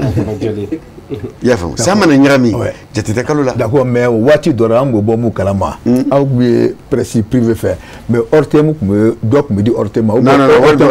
o dabila parce que mun ta wari la k'o di hors terme ma ani an ma kuma bon franchement an nana k'a fɔ tiɲɛ yɛrɛ la aw ka se mɔni ko in na quoi bon donc olu sen bɔra la parce que ɲininkali don quoi n'an ma nin kɛ ten voilà i y'a faamu sisan ok d'accord donc Boubacar an bɛna don filanan na yɔrɔ min na k'a jira k'a fɔ vraiment an y'a ye k'a fɔ avant projet voilà donc ko constitution kura ni avant projet ɲɛbila donc maintenant bi Dieu merci presse ɲɛmɔgɔ bɛɛ bɛ yan donc maintenant bon an b'a daminɛ président yɛrɛ la donc ni avant projet ni vraiment président a ye cogo di tɛ est ce que a b'a yɛrɛ y'a kɔnɔ bon comme i yɛrɛ ye a tɔgɔ fɔ avant projet projet yɛrɛ tɛ fɔlɔ dɛ avant projet parce que projet de bɛ taa CNT la i y'a mɛn ni bɛn kɛra kan a bɛ sɔrɔ ka taa référendum na commission dɔ sigira président fɛ commission min y'a ka baara kɛ ka na n'a ka proposition ye commission in tilala a ka baara la n'u taara ka t'u ka gafe di président ma ni avant projet in bɔra k'a carin papier sanfɛ ani réseau sanfɛ an y'a kalan a kalannen an ye min kɛ n t'a dɔn ni secteur wɛrɛ mɔgɔw y'a kɛ presse ye a ka maa bɛɛ wele k'an ka mɔgɔkɔrɔ bɛɛ wele o kɛra le 20 octobre an nana ɲɔgɔn sɔrɔ maison de la presse la k'a fɔ donc constitution kɔrɔlen in papier bɛ yen tentative de révision minnu kɛra ATT tile la ni bɛ kɛ tile la ni olu ma ɲɛ kuma minnu fɔra o la olu bɛ yen a kura min daminɛnen filɛ min fɔra o fana kɔnɔ o bɛ yen o tuma na anw da y'a la mun ye mun ka ɲi anw ma sisan an y'o synthèse de kɛ o synthèse kelen kɔnɔna na an y'a ye k'a fɔ constitution tɛmɛnen ninnu kɔnɔna na article 7 de tun bɛ anw concerné mais o article 7 avant projet kura in na o seginna ka na article 15 la anw kelen k'an n'an ka cɛkɔrɔbaw k'an hakili fara ɲɔgɔn kan an bɛnna ko damadɔ de kan an bɛnna min kan unanimement presse bɛɛ de jɛnna ni o ye ni constitution ma ye k'a bɛ dilan ni anw de kungo ko anw ta fan ye nin ye an y'o de kɛ gafe ye k'a bila ka taa président fɛ yen k'a bila ka taa CNT la k'a bila ka taa ministère de la refondation na k'a bila ka taa premier ministre fɛ yen anw bɛnna mun kan o ye k'a fɔ ko organe min bɛ yen n'o ye haki ye haki bɛ yen mais haki ka baara fankelen bi comité national de l'égal accès aux médias d'état fɛ yen mais o comité in fana tɛ baara kɛ fo élection wagati munna parce que haki sigilen comité tun kan ka ci comité tɛ se ka ci mun na parce que comité bɛ constitution de kɔnɔ fɛn min bɛ constitution kɔnɔ n'i b'o bɔ réforme constitutionnelle de bɔ o bɔ a la haki dun tɛ constitution kɔnɔ donc an ye laɲini min kɛ haki ka constitutionnaliser comité ka bɔ yen comité ka baara ka ta k'o di haki ma an ye min fana laɲini k'a fɔ liberté de la presse ale ka garantie ani la loi ani liberté ani l'accès à l'information donc ni bɛn kɛra olu kan o de ye fɛnw ye anw bɛ min ɲinina organe de régulation fila kana kɛ dɛ kelen pewu o kelen min bɛ yen a ka kɛ jamana institution dɔ ye parce que ni haki bɛ yen kunnafonidilaw b'u ka mɔgɔ di président b'a ka mɔgɔ di assemblée b'a ka mɔgɔ di toujours est-il que a bɛ se ka taa sira dɔ fɛ mais n'a kɛra jamana institution ye je pense que o b'a ka rôle bonya n'a ma k'i ma baasi ye an ye a fɔ article ninnu kan ka sɛbɛn sɛbɛn cogo min na an y'o de f'u ɲɛna u ka article 15 in na ni bɛ se k'a fɔ français la la liberté de la presse et les droits d'accès à l'information sont reconnus et garantis. Ils s'exercent dans les conditions déterminées par la loi. Les autorités indépendantes, dont le statut est fixé par une loi organique, assurent la régulation de la communication audiovisuelle écrite en ligne et veillent à l'accès à l'information et au respect de l'expression plurielle des courants de pensée et d'opinion. Ango, you article 7 avant projet de constitution an y'a ye an b'u ka baara fo an b'u waleɲuman dɔn nka anw fɛ a bɛ se ka améliorer min ye min da ka di anw na o ye nin de ye wa kunnafonidila tɛ yen min ye hakilila wɛrɛ ta min tɛ anw bɛnna nin de kan donc n'a bɛ kɛ anw de kama ko kunnafonidilaw de ta ye nin ye anw bɛnna min kan o ye nin de ye an y'o de bila ka taa président fɛ yen. Ok, donc Bokar, donc on ɲininkali n bɛ t'u bolo ka ɲɛsin président Sama ma Amateli ani Modibo Fofana presse en ligne ani ASEP. Voilà, donc olu fana b'u faamu a la wa. Aw fana président Samba y'a fɔ cogoya min na sisan et je pense que président Banjugu y'a fɔ sisan k'aw bɛɛ bɛnn'a kan donc n'o y'a sɔrɔ o ye aw fana kunkelenna télé privé fanfɛla la. Le 20 octobre 2022 an bɛɛ tun bɛ maison de la presse la. An bɛ segin ka foli segin maison de la presse ma o foli parce que minnu tɛmɛna yen fɛ ka kɔrɔ ani minnu ye an ka maakɔrɔbaw ye pratiquement a bɛɛ tun bɛ yan don donc ko nin hakilina min ye hakilina nin ka ɲi wa a b'a to presse tɔ a bɛ bonya ka taa fɛ de donc ni haki sera ka kɛ institution ye o de ka fisa o de bɛ jɔyɔrɔba di presse ma a b'a to presse bɛ développer ka ɲɛ kosɛbɛ sinon a tanama nin a kuma ka ca dɔɔni voilà kumaba tɛ an bolo déjà président y'a bɛɛ fɔ ka ban ok Moro Fofana o b'a yira k'a fɔ u n'a fɔ k'a fɔ ko ayiwa presse mɔgɔw nata bɛ ka bonya dɛ non ne bolo nata bonyali yɔrɔ tɛ président y'a fɔ cogo min a ye presse ɲɛmɔgɔ bɛɛ wele ka taga parce que an ka presse basique dɔ ye liberté de la presse jamana o jamana surtout jusqu'à présent an ka fɔ mɔgɔw ye an bɛ situation exceptionnelle la mais on est dans le système démocratique jamana o jamana n'a fɔ ko démocratie la liberté de la presse est le baromètre c'est-à-dire si la liberté de la presse c'est sans très bonne disons o kɔrɔ b'a yira démocratie fana ka ɲi bon ni an y'a ye ko fɛn bɛ se ka fiɲɛ don o la a y'a fɔ cogo min a bɛ mɔgɔkɔrɔbaw wele n'a fɔ Cɔna Macɛkɔni an bɛ wuli k'an jɔ o bɛ se ka garanti cogo min na sinon réellement o y'a fɔ article 15 kɔnɔ ne yɛrɛ y'a ye phrase kelen depuis ne y'a ye phrase kelen ne fana ye n kɔrɔw wele n ko cɛ n ko nin ma détaillé dɛ i b'a fɔ k'Ala ka ko ja président fana y'a ye a ye bɛɛ wele ka na parce que phrase kelen dɔrɔn de don ne ko ŋoni ko n'an ma wuli k'an jɔ a ma garanti mais a y'a fɔ cogo min bɛnkɛla a kan an yɛrɛ a sɛbɛn an yɛrɛ ka cogoya la ka proposition kɛ comme c'est un avant-projet de loi c'est pas encore un projet de loi c'est sûr que n'u y'an ka fɛnw ta en compte u b'a don projet de loi kɔnɔ ni avant de projet in sera ka kɛ projet ye d'accord o de tun bɛ ne fɛ ka fara an kan ok Balo o b'a yira k'a fɔ ko ni taara en compte min ye kunnafonidilaw ye an jɔlen jɔsen kelen kan dɛ effectivement jɔla jɔsen kelen kan parce que n y'a fɔ cogo min na an ka kuma daminɛw la an nana sɔrɔ dossier nin avancé la kosɛbɛ mais an nalen an hakili an ye élément fɔlɔ min kɛ o kɛra hakɛw de ka hakɛ en tout cas fɛn institution ye effectivement donc an ka mɔgɔw an taara on a travaillé avec la MP et autres effectivement donc document min kɛra donc an yɛrɛ kɔnɔ je pense que donc n'an sera ka passer a bɛ bɛɛ dɛmɛ. Donc Boubacar oui ne b'a fɛ ka bilasirali dɔ kɛ n dɔgɔnin Balo la o ye fili y'a fanfɛla la anw nana sɔrɔ i b'o dabila pourquoi parce que ASEP ma daminɛ aw la mɔgɔ min y'aw ka président ye bi bureau kɔrɔlen membre de don continuité de bɛ yen an ye baara in bɛɛ kɛ ɲɔgɔn fɛ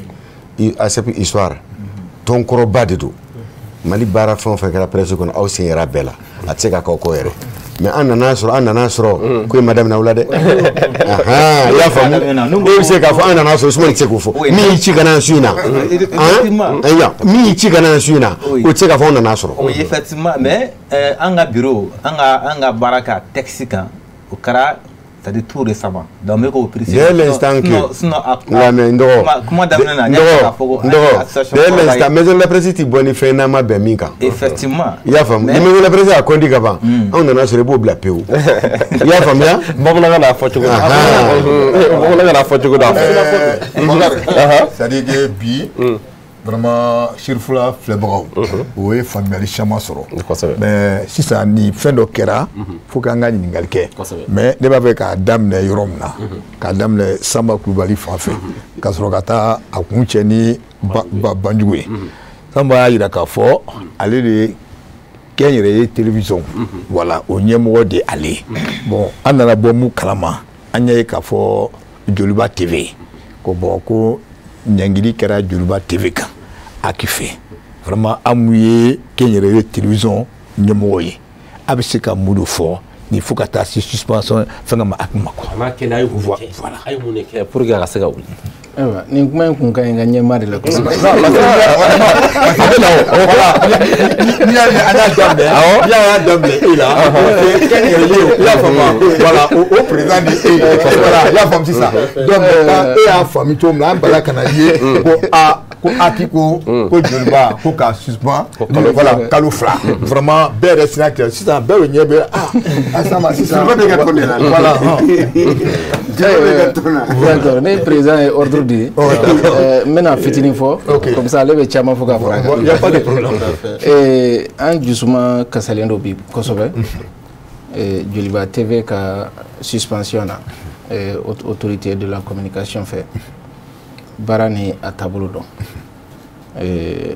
autorité de la communication ani Amatel kabini Amatel créera san 2016 baara ɲɔgɔnya de bɛ ani ɲɔgɔn cɛ bonya ni karama kɔnɔ nka komi bɛɛ b'a dɔn gafe de fana bɛ ani ɲɔgɔn cɛ n'a bɛ f'o ma ko convention an ye bolonu sɛbɛn kɛ min na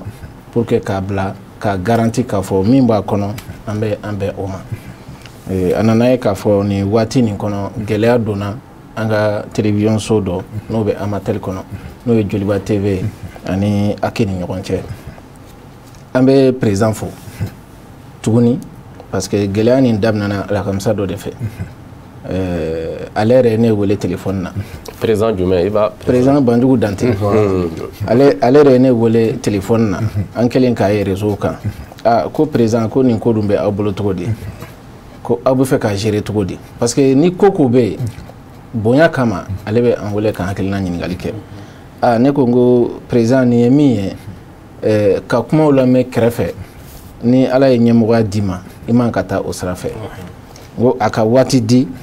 an bɛ taa kuma Joliba fɛ an b'a dɔn mun yɛrɛ yɛrɛ de bɛ yen n'o bɔra yen an bɛ taa se haki fɛnɛ ma an bɛ taa mun yɛrɛ de bɛ yen wala n'an ye o réalitéw dɔn min kan ka kɛ an bɛ sɔrɔ ka jateminɛ kɛ président ye sira di an ma mais a ma da o ma o don bɛɛ a ye communiqué kɛ sufɛ ka maison de la presse ka jɔyɔrɔ jira ka jira hakila k'a fɔ a ka kow nɔgɔya pour que Joliba bɛ se k'a yɛrɛ sɔrɔ ka yira Joliba fɛnɛ na Aki ka sɛbɛnfɛnw fɛnɛ ye min ye a k'a lajɛ olu fɛnɛ bɛ se ka labonya cogoya min na communiqué n'i y'a lajɛ communiqué d'apaisement vraiment a b'a yira k'a fɔ maabaw sigira ka jateminɛ k'a la anw taara Joliba la ni Joliba sigira u ye ɲɛfɔli k'an ye olu bɛɛ tɛ plateau kuma ye an ye faamuyali sɔrɔ an ko anw devoir de ye anw bolo ka taa se haki fɛnɛ na o yɔrɔ la an bɛ Aki président fo n'o ye Fodje Touré n y'a wele téléphone na k'a fɔ an mago b'a la a ko n ma ko baasi foyi tɛ a ye rendez-vous di an ma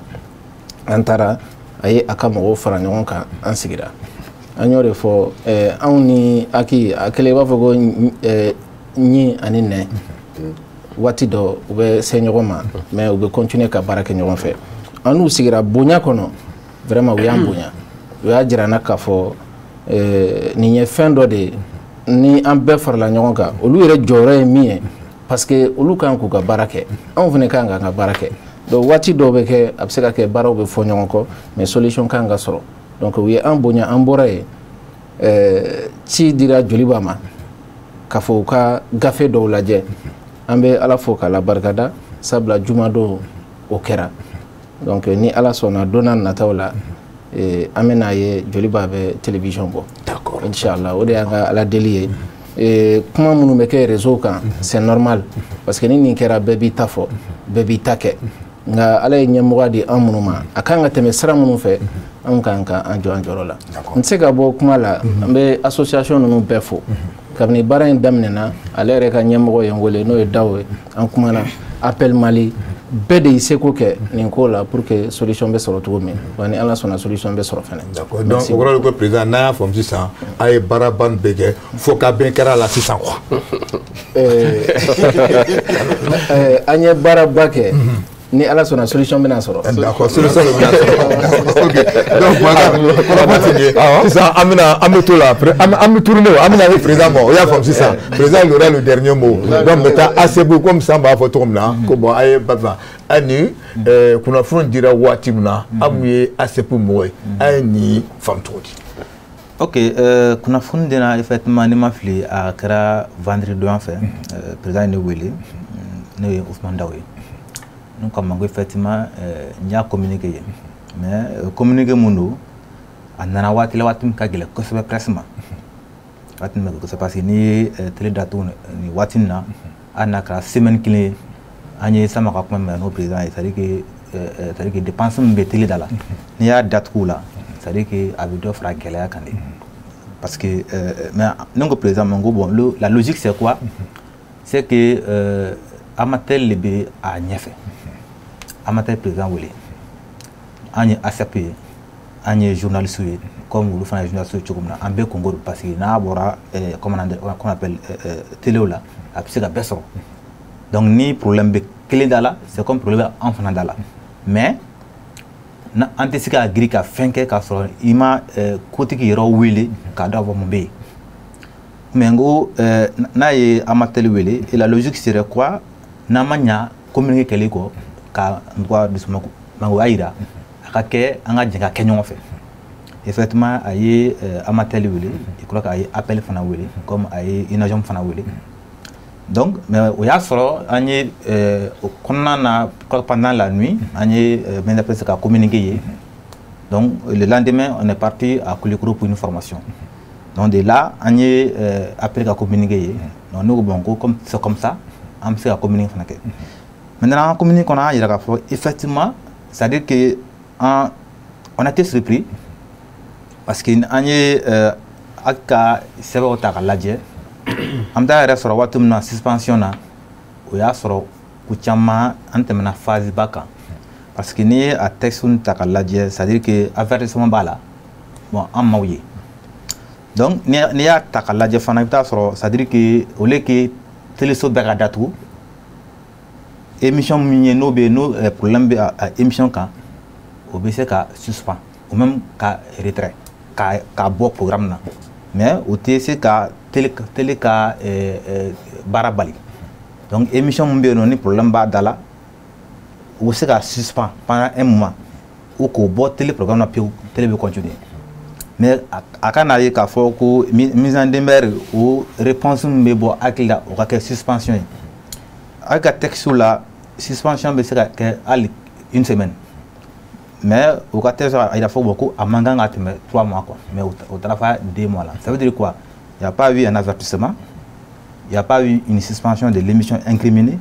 on m'a émission retrait programme là on m'a télé suspend pendant 1 semaine mais jusqu'à 2 semaines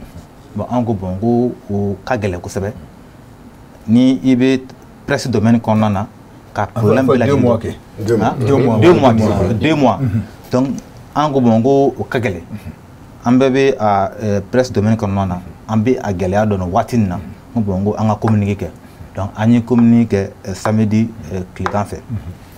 donc n bɛ mun fara o kan c'est vrai que Aki bɛ a ka baara la journaliste fana bɛ a ka baara la Aki ta ye ka anw réglementé an ta ye ka information di k'a lakɔlɔsi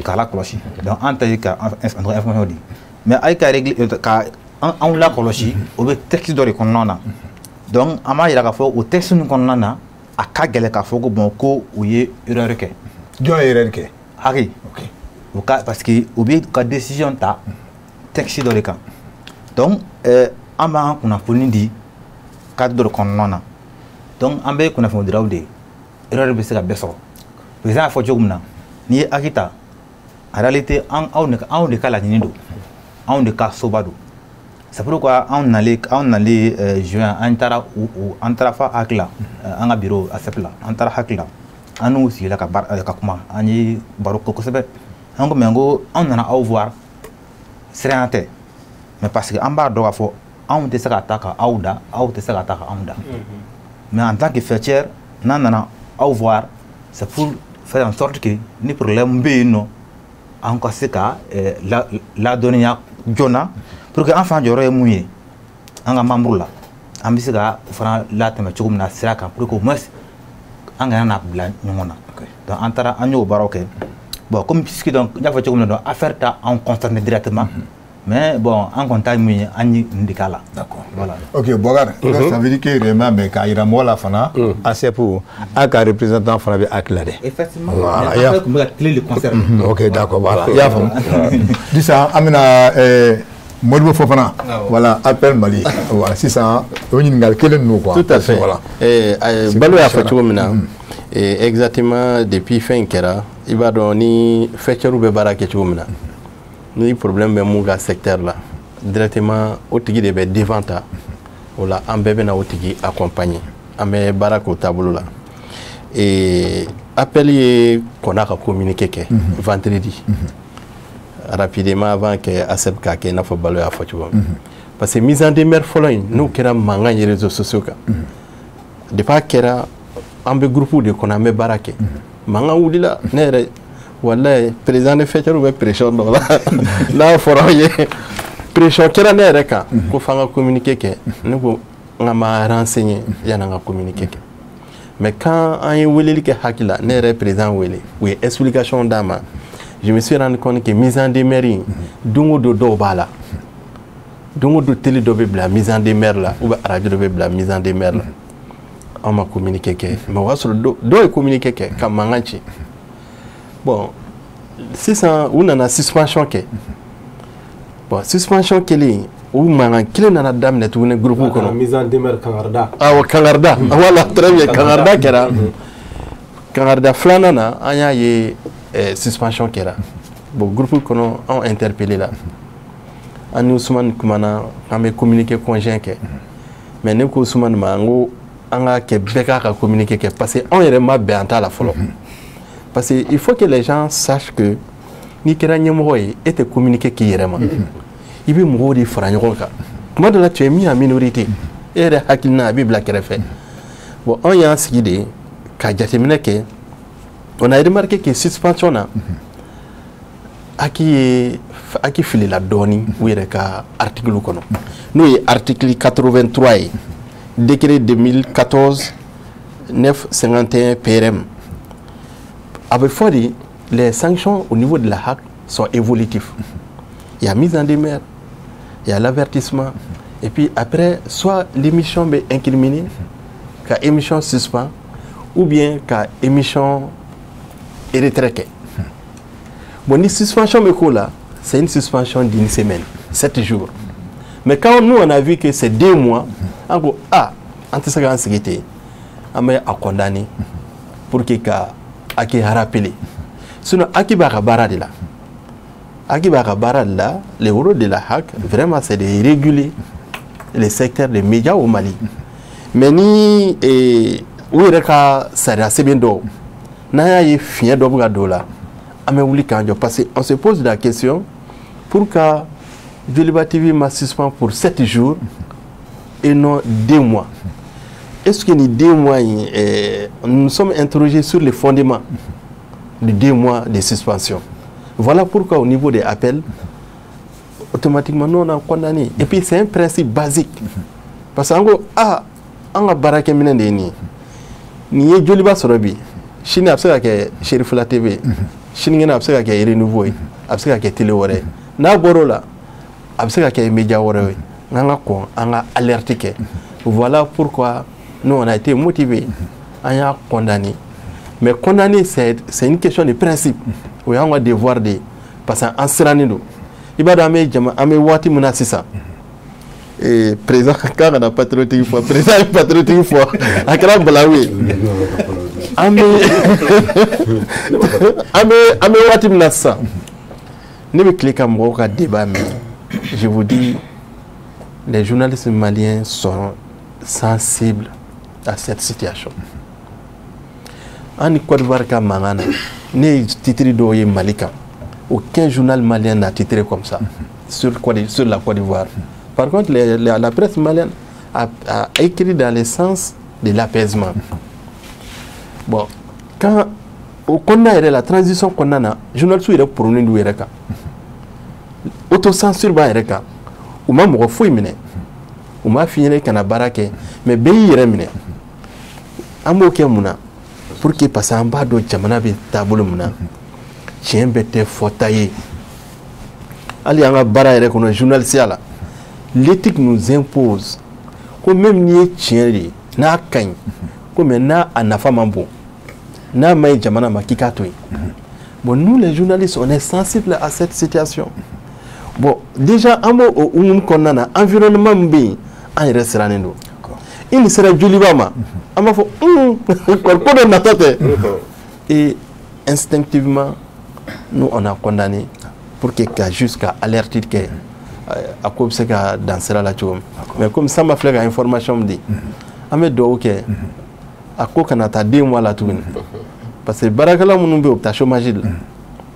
partenaire munu rebe ni 2 mois kera à partenaire d'obse ou contrat résilié et ça serait une perte énorme. On nous va télécharger a ka bon kojugu. Bokar n'i ye Samba ka kuma ta ka Aseb ka kuma ta ani Modibo donc kuma kelen don sisan an bɛna président fan fɛ pourquoi an bɛna kuma di président ma parce que il est le président de la maison de la presse parce que kuma caman fɔra i y'a fɔ ma mais président en tant que i yɛrɛ bɛ a bɛɛ lo ɲɛ b'i la ni suspension nin n b'a dɔn est-ce que a bala i la ou bien a ma bali la ou bien mun ni mun yɛrɛ kɛra fɛn o taara cogo di an b'a fɛ ka parce que n'i y'a kɛ Banjugu Dante tɔgɔ fɔra nin na dɛ i y'a fɔ ma kuma caman fɔra quoi mais en tant que président de la presse e jɔyɔrɔ voilà i b'a fɛ ka dɔn mun yɛrɛ de i ye nin faamu cogo di. Bokele Ala k'an sɔn hakilila ɲuman na diɲɛ baara o baara n'i bilala la diɲɛnatigɛ la i gɛlɛya i k'a kɛ ni tilennenya ye i gɛlɛya i k'a kɛ ni a baara sariyaw batoli ye i gɛlɛya i k'a kɛ k'a dɔn k'a fɔ ko i tɔgɔ b'i kɔ sabu n'i bilala diɲɛ ko o ko la san 100 ko bɛ se ka don i denw tulo la a bɛ se ka don i mɔdenw tulo la donc i gɛlɛya n'i bɛ trace min to a ka kɛ trace ɲuman ye nin ko in tun t'a kun bɔ a t'a kun bɔ mun na n'a fɔra ko haki haute autorité de la communication jamana in kɔnɔ yan tɔn fɔlɔ min bɔra n'a ni haki kɛlɛla o ye ne ka tɔn ye o kɛra haki sigi tuma ye anw de ye Mali arajoso 300 synchroniser pour que haki sigi tuma a fɔra ko teleso ni arajoso ka wari minnu sara k'an tɛ se k'a sara ko mɔgɔ kana sara haki mɔgɔ fɔlɔ minnu sigira nin y'a san 7 ye a voté la anw de y'a voté kɛ mais min cɛ ka ɲi diɲɛ baara o baara n'i b'a kɛ a sariyaw dɔn n'a sariya dɔnna k'i ka droit dɔn k'i ka devoir dɔn erreur dɔw bɛ a tɛ kɛ mun y'an se nin ko in ma haki ye mun ye tellement que démocratie kɔnɔ presse jɔyɔrɔ ka bon presse nafa ka bon téléso arajoso journaux n'a ye fɛn kɛ jamana kuntigi tɛ se k'i wele k'i ɲininka mun na i ye nin kɛ assemblée président tɛ se k'i wele k'i ɲininka mun na i ye nin kɛ premier ministre tɛ se k'i wele k'i ɲininka mun na i ye nin kɛ ministre tɛ se k'i wele k'i ɲininka mun na i ye nin kɛ n'a bɛ ɲininka chef fila de b'a ye président Kuturu ni téléso arajoso journaux n'a ye fɛn k'a la a bɛ taa droit de réponse de la aw ye nin fɔ ma a ma kɛ tan a kɛra tan a ye n fana ka tiɲɛ lase n'a m'o kɛ a bɛ taa tribunal la o fila de se bɛ jamana kuntigi ye hali i tɛ se ka i man ka journaliste minɛ k'a dangara la i man k'a bala ka baara la n'a ye fɛn k'i la min ma bɛn i b'a wele i ye min kɛ n na n ka tiɲɛ filɛ i y'a lase cogo min fana t'a lase ten a bɛ f'o ma ko droit de réponse o jaabi tɛ taa di téléso wɛrɛ la o tɛ taa di arajoso wɛrɛ la dɛ organe min y'a k'i la i ka jaabi bɛ taa di yen de n'o ma diya i ye i bɛ taa tribunal la wa journaliste yɛrɛ bɛ wele fanga la wele cogo min na o siraw fana bɛ yen mais a nana ye k'a fɔ walasa tribunal ta baden ka na yaala walasa presse ka liberté fana ka na kɛ liberté illimitée ye parce que diɲɛ fɛn o fɛn n'a kɛra liberté illimitée o tiɲɛni de ye tɔn ka sigi n'o ye jɛkulu ye min b'i janto kunnafonidilaw ka kow la o la jamana ɲɛmɔgɔ ale bɛ mɔgɔ 3 di assemblée ɲɛmɔgɔ o bɛ mɔgɔ 3 di kunnafonidilaw yɛrɛ ka ɲɛmɔgɔya o bɛ mɔgɔ 3 di o ye maa 9 ye a bɛ fɔ o de ma ko collège o collège min bɛ yen arajoso tɛ sigi n'o de ma autorisation d'i ma téléso tɛ sigi n'o de ma autorisation d'i ma i ko haki t'aw concerné haki b'aw concerné haki b'aw concerné a t'aw créé ka kɛɲɛ n'a ye programme min b'aw gérer sinon presse régulée presse écrite régulée len don. Donc création non i ko ko a t'aw concerné. Non création. O de fɔ CBCD. I y'a faamuya donc en réalité nin ko min nana kɛ a jirala k'a fɔ nin tɔn mun bɛ sigi nin institution ye n'a sigira ale de bɛ se ka papier di téléso ma ale de bɛ se k'a minɛ a la ale de bɛ papier di arajoso ma ale de bɛ se k'a minɛ a la i ka baara ɲuman n'a tiɲɛni ale de kan k'a dɔn ale de kan k'i protéger donc bɛn kɛra ma institution min don a sigilen don o ko de kama an yɛrɛ ka mɔgɔw ba kɔnɔ mais jamana in kɔnɔ an y'a ɲini k'an ka institution caman lagosi ka fɛn bɛɛ lajɛlen tɔgɔ bɔ a la ka fan finalement a kɛra désordre ye ala k'an kisi a tun ka kɛ ko haki yɛrɛ tɛ yen sisan y'a sɔrɔ kare kun arajo ni kelen b'a kɔnɔ ye min ka di min a b'a kɛ min ka di min a b'a fɔ diɲɛ don o don n'a ma taa tribunal la a bɛ taa polisi la soit min bɛ se min na o b'i k'o kan donc haki ni nin bonya ni nin karama de sigilen don a bɛ sanction minnu ta sanction détaillée don mais c'est pas graduel hein o ka fɔ mɔgɔw ɲɛna ko préciser dɔ hakili la k'a fɔ ni sanction bɛ sanctionner nin kan ka kɛ nin kan ka kɛ nin kan ka kɛ donc i bɛna dara kuma ka foutu de kɛ walasa pour passer par les différentes étapes non collège bɛ sigi de ka situation apprécier en âme et en conscience u bɛ voter a bɛ se ka kɛ collège yɛrɛ kɔnɔ mɔgɔ dɔ bolo k'a kana sanctionner mais k'a fɔ il faut graduer les sanctions o ma fɔ mɔgɔ ye graduer kɔrɔ de k'a fɔ i n'a fɔ escalier ni bɔra la bi o tɛ télévision bɛna dara kama kangari bɛ da n ye ni kangari dabɔra n bɛ n datugu tile 7 n bɛ dayɛlɛ tile 15 bɛ non les sanctions ne sont pas graduelles alors ala ye diɲɛ don o don da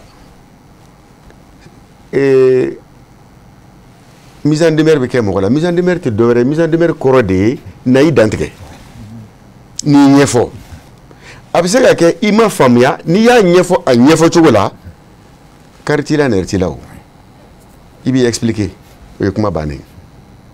téléso kelen mise en demeure fɔlɔ dira a ma maa si m'o papier réseaux sociaux sanfɛ sanction ma ta yɛrɛ u taar'u expliquer kalo kelen o kɔfɛ mise en demeure filanan cir'u ma fɔlɔ min cir'u ma a jirala k'a fɔ u ye kuma di politique mɔgɔ dɔ ma jamana kɔfɛ o y'a fɛta fɔ a fɔra aw ye kuma di nin ma mɔgɔ wɛrɛw bɛ jamana kɔnɔ minnu tɔgɔ fɔra kuma na a ye kuma d'olu fana ma il faut équilibrer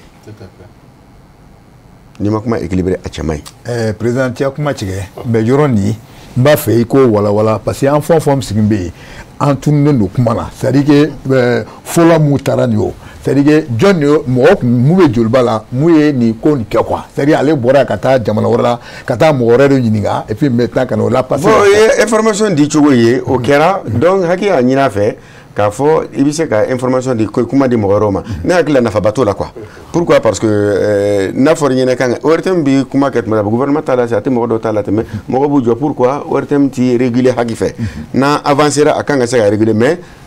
haki ma ORTM créer dɛ ORTM ye organe d'état de ye état de don ni développement nana ka na se niveau dɔ ma i y'a faamu ka na haki kɛ institution ye a bɛ se ka rôle sugu dɔ jouer a kɔnɔna na mais a bilama in i ma min créer i b'o réguler cogo di. ok c'est comme n'i y'a ye i b'a fɔ ko journaux sen tɛ haki ka ko la mais a ka intervention ka dɔgɔ a ko kɔnɔna na. ok mise en demeure fɔlɔ in tɛmɛnen kɔfɛ filanan nana filanan min nana anw y'a ye o bilala réseaux sociaux de sanfɛ anw ma a ma ci an ma a ma informé o de la ne ye Amatel président wele parce que Amatel de ye téléso in ka tɔn ye n ko yali aw bɛ nin kalama ko i y'a ye réseau sanfɛ cogo min na an fana y'a ye ten ne ye joliba ɲɛmɔgɔ wele o y'a sɔrɔ a bɛ jamana kɔfɛ nka denmisɛnnin sɛbɛba de don n dɔgɔnin sɛbɛ de don a ko ne yɛrɛ t'a dɔn mɔgɔ min bila réseau sanfɛ sinon kalo tɛmɛnen na kangari dara an ye an taara an y'o ɲɛnabɔ o papier ma taa réseau kan n ko bon donc sisan an bɛ nin ɲɛɲini ne wulila n taara haki la a y'a sɔrɔ n'Amatel kumana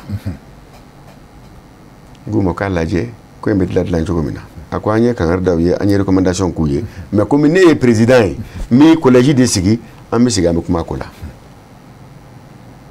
sani haki collège ka sigi k'a bɛ kuma o ko la téléso in bɔra ka fɛn wɛrɛ kɛ min ka jugu ni kɔrɔlen n tɛna n da don o kumaw la n bɛ n pan o kunna bon collège nana ye k'a fɔ est-ce que e bɛ télé la i ka dossier bɛ haki bolo bala k'o gérer o gestion ma ban sanction ma ta fi ma kɛ jɛ ma kɛ aw seginna ka na ko wɛrɛ kɛ tuguni mun bɛ yen o yɛrɛ kɔnɔ kuma min fɔra o kɔnɔ bon ni bɛ kuma fɔ minnu tɔntɔnnen don an tɛna mɔgɔ jalaki mais ni min tɛ tiɲɛ o ka fɔ a fɔra ko réseaux sociaux kɔnɔ ko bavure b'a la ka kɛ ko hakɛ t'o gérer journaliste kɔni kan ka dɔn k'a fɔ ko hakɛ tɛ réseaux sociaux gérer mɔgɔ min ye serment de prêter ka baara daminɛ n'i y'a fɔ ma k'a ye janfa kɛ bon a bɛ mɔgɔ ka dignité ni ka honneur touché o nana bɔ yen ORTM n'o ye jamana téléso ye o y'i ta sɔrɔ kuma in na ne yɛrɛ min ye maison de la presse président ye an tɛna segin o kuma kan ne ye n ta sɔrɔ a la o tɛ baasi ye mais on n'a pas compris kuma caman wɛrɛw nana munumunu tuguni ka na don ko kɔnɔ min si t'a dɔ ye mais min nana ko tiɲɛ ni mise en demeure dira haki ani téléso ani association de b'a gérer mais Zeneta ye gérer les réseaux sociaux de sanfɛ a nalen gérer les réseaux sociaux sanfɛ ne yɛrɛ tɔɔrɔ yɔrɔ kɛra kelen de ye bɛɛ da donna kuma na mɔgɔ dɔw fana bɛ yen olu ye politique ɲɛmɔgɔw ye u ye jamana in jɔyɔrɔbaw kɛ olu fana nana sɛbɛnniw daminɛ ne ko n ka gɛlɛyara n'a fɔra nin poste bɛɛ occupé len kɔfɛ nin baara bɛɛ kɛlen kɔfɛ e ka fɔta ka kɛ nin ye i n'a fɔ mɔgɔ min tɛ fɛn min ɲɛdɔn nin ye kojugu ye dɛ walahi a ye baara in nege bɔ ne na munna an ka miiri ko ala de y'an da a b'an faga an ka tiɲɛ fɔ e jamana ɲɛmɔgɔ i ye jamana ɲɛmɔgɔya kɛ minnu ti ko ɲɛdɔn olu ka kuma dɔ fɔ a ka bɔ e fana da kɔnɔ c'est très grave donc bɛɛ da nana don a la journalistes ka mankan ci liberté d'expression o ye journalistes ka droit de ça c'est normal journalisme ye liberté de ye u kan ka faamuya mais patron ka yeta entreprise ɲɛmɔgɔ ka yeta ani journaliste ka yeta tɛ se ka kɛ kelen forcément mais i kan ka k'u faamuya i kan ka k'u faamuya o ko kɔnɔ donc kuma nana dilan ka kɛ i n'a fɔ maison de la presse bɛ juguya la ou bien maison de la presse président bɛ juguya la ka sɔrɔ ala b'a dɔn kira b'a dɔn ce n'est pas vrai haki nana ka sanction ta ni sanction taara sariya la se fila de bi organiser sanction taara min kama se fɔlɔ ye mun ye i bɛ recours gracieux kɛ n'i ma recours gracieux kɛ i bɛ taa cour suprême na recours gracieux o jumɛn ye dɛ recours gracieux kɔrɔ de k'a ye mangoto a ye mangoto mangoteli bɛ fɔ mun na o kɔrɔ i y'a reconnu k'a fɔ ala de dafalen fili dɔ yera ko la mais o recours gracieux don cogo b'a la fɔ cogo b'a la dilan cogo b'a la i bɛ tɛmɛ o siraw de fɛ téléso in ye recours gracieux kɛ mais yɔrɔ min na ne ko hali k'i da de munna mɔgɔ min ko a n ye recours gracieux kɛ a ye mangoto mɔgɔw bɛ tila ka communiqué kɛ ko condamné bon finalement a gɛlɛyara quoi a gɛlɛyara mais o la ni recours gracieux bɛ kɛ delili de bɛ kɛ mais kunnafonidila kunnafonidi ɲɛmɔgɔ i ka instance de régulation deli o y'i ma bonya de ye dɔgɔyalima tɛ sabu ale de bɛ se ka kɛ hali jamana président tɛ se k'i jagoya sariya de jɛra n'a ye ko nin de kan ka nin baara in kɛ mais o yɔrɔ ka to o tigilamɔgɔ ye haki k'i deli i ka haki deli n'o ma k'i ma bonya o tɛ k'i ma dɔgɔyalima ye donc ko in nana dilan nin cogo la recours gracieux donna hakili la a kan ka don cogo min na joliba mɔgɔw b'a don o don cogo la k'u teliya an bɛɛ fana fara an bɛɛ ka delili ni fɛn minnu kɛ nin ko in ka wuli joona wallahi billahi tallahi mɔgɔ si tɛ se k'a miiri k'a fɔ ko téléso ka datugu arajoso ka datugu journaux ka bali bɔli la k'a bɛ diya i ye san 20 tɛmɛnen na an y'an ka diɲɛlatigɛ bila ka liberté de défend ka presse de défend mɔgɔ si tɛ se k'a fɔ ko téléso datugura k'a ka di ye parce que mɔgɔ min bɛ télé da la télé bɛ e yɛrɛ sanfɛ o a bɛ sanfɛ mun na lamɛnbaga b'a la lajɛbaga b'a la mɔgɔ dɔw de fana balo bɛ yen mais ni fili kɛra yɔrɔ min na u ka corriger olu ɲɛ ka fɔ ɲɔgɔn ye mais ko nana kɛ cogo dɔ la i n'a fɔ jamana wɛrɛ mɔgɔw da bɛ don kuma na politique mɔgɔw da bɛ don kuma na ka n'a kɛ i n'a fɔ maison de la presse y'a damana fɛn wɛrɛ de ye hali n'an ye fɛn min kɛ n'a ka ɲi kɔfɛ jamana wɛrɛ b'o ɲini k'o lagosi pourquoi munna an ma bila an ka jamana fanga la e mɛ nin ye mun ye an ma se nin ma a t'a kun bɔ anw yɛrɛ dama de don donc hakili la joliba ye yafa deli min sɛbɛn don i bɛ yafa deli bɔ a sira ma a fɔra i ka taa sira bɛɛ i bɛ t'o sira fɛ walasa haki fana k'a dɔn k'a fɔ denbayatigiw balo bɛ nin ma ɲi jamana yɛrɛ tɔgɔ ma mais dorénavant an bɛ min fɔ téléso tɔw ɲɛna k'a fɔ arajosow ɲɛna presse tɛ fɛn fitinin ye n'a kuma wulila diɲɛ bɛɛ bɛ bɔ a kalama n'a kuma wulila société segment bɛɛ da bɛ don a la a man ɲi jamana tɔgɔ ma a man ɲi faamaw ma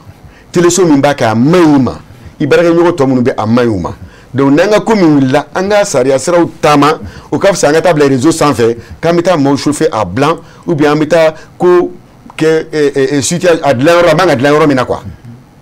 bon peut-être ni ko in kun dilanna hakili kɔnɔ dusu dɔw donna kɔnɔ o kun tɛ don a kɔnɔ politique mɔgɔ taara da ka kuma jugu fɔ réseaux sociaux la mɔgɔ taara kuma jugu fɔ mais adamaden ko de don u bɛ se ka kɛ sababu ka hakili dusu bɔ o parce que ko ma sɔrɔ na sera yen donc kuma ɲɛ de ye nin ye bɛnbakɛ mɔgɔ kan dɛ sariya de appliquera. D'accord. Boubacar, donc kɔrɔfɔ tɛ nin ye donc président oui oui. Au fait n'i bɛ bɛn ɲini détail dɔw bɛ yen nɔ i kan ka pan olu kunna fo i ka laɲini o ka se ka sɔrɔ cogo min hali bi an bɛ président fo parce que yanni anw ka se hakili la ale de fɔlɔ sera a ka ci fɔra ɲɛna aki ye demande mise en demeure lettre de mise en demeure u ye 300 de di 300 300 a bɛ sari non télé b'a la radio b'a la a bɛɛ b'a la quoi tous les jours a bɛɛ b'a la hali n'i ka fréquence misalala u ye exemple ta radio so dɔ kan olu ka radio so mankan bɛ mɛn avion bolila de tulo kɔrɔ c'est à dire au lieu que ani aéroport mɔgɔw ka kuma avion bolila ni aéroport mɔgɔw ka kuma mais e ka radio so mankan pilote b'o de mɛn. o ye avion bien ça c'est grave o ye avion bien dɛ. bon olu bɛɛ c'est à dire demande de ka lettre de mise en demeure d'i ma o kɔrɔ fɛn dɔ bɛ yen na anw ye nin ye na i ɲɛfɔ donc o ka fisa juge k'i wele ka taa tribunal la k'i ye nin kɛ c'est aussi simple que ça ko ba tɛ o de y'a to an b'a fɔ maliyɛnw ye n'a fɔra yɔrɔ o yɔrɔ ko lettre de mise en demeure u kana a polémiquer u kana polémiquer a bɛ tilen ka di mɔgɔw ma mɔgɔw bɛ journaliste ba ka dɔgɔn bi téléso ka dɔgɔn bi k'i ma taa turu cɛ haki la a bɛ taa sigi u b'a fɔ nin de bɛ e fana b'a fɔ nin de bɛ a bɛ ɲɔgɔn faamu n'a tora u ta la u b'a fɔ bon désormais i b'a kɛ ten de wa n'i y'a kɛ ten u bɛ tila ka mɔgɔ bila ka taa vérifier donc retour kɛra Joliba ye sɛbɛnni kɛ wa vendredi Joliba ni Aki yɛrɛ sigira donc an bɛ kuma to o yɔrɔ la an bɛ ala deli ni ala sɔnna a bɛ ɲɛ sani ka kuma ta président an yɛrɛ bɛɛ bi yan mun y'an jɛtigɛ dɔɔnin quoi i ko ko 300 est-ce que on se da la parce que kuma dɔ don fo ka fɔ voilà président ko maa yɛrɛ bɛ wale kelen dɔrɔn d'a ma ne bɛ radio so min ɲɛmɔgɔ la n'o ye radio citoyen ye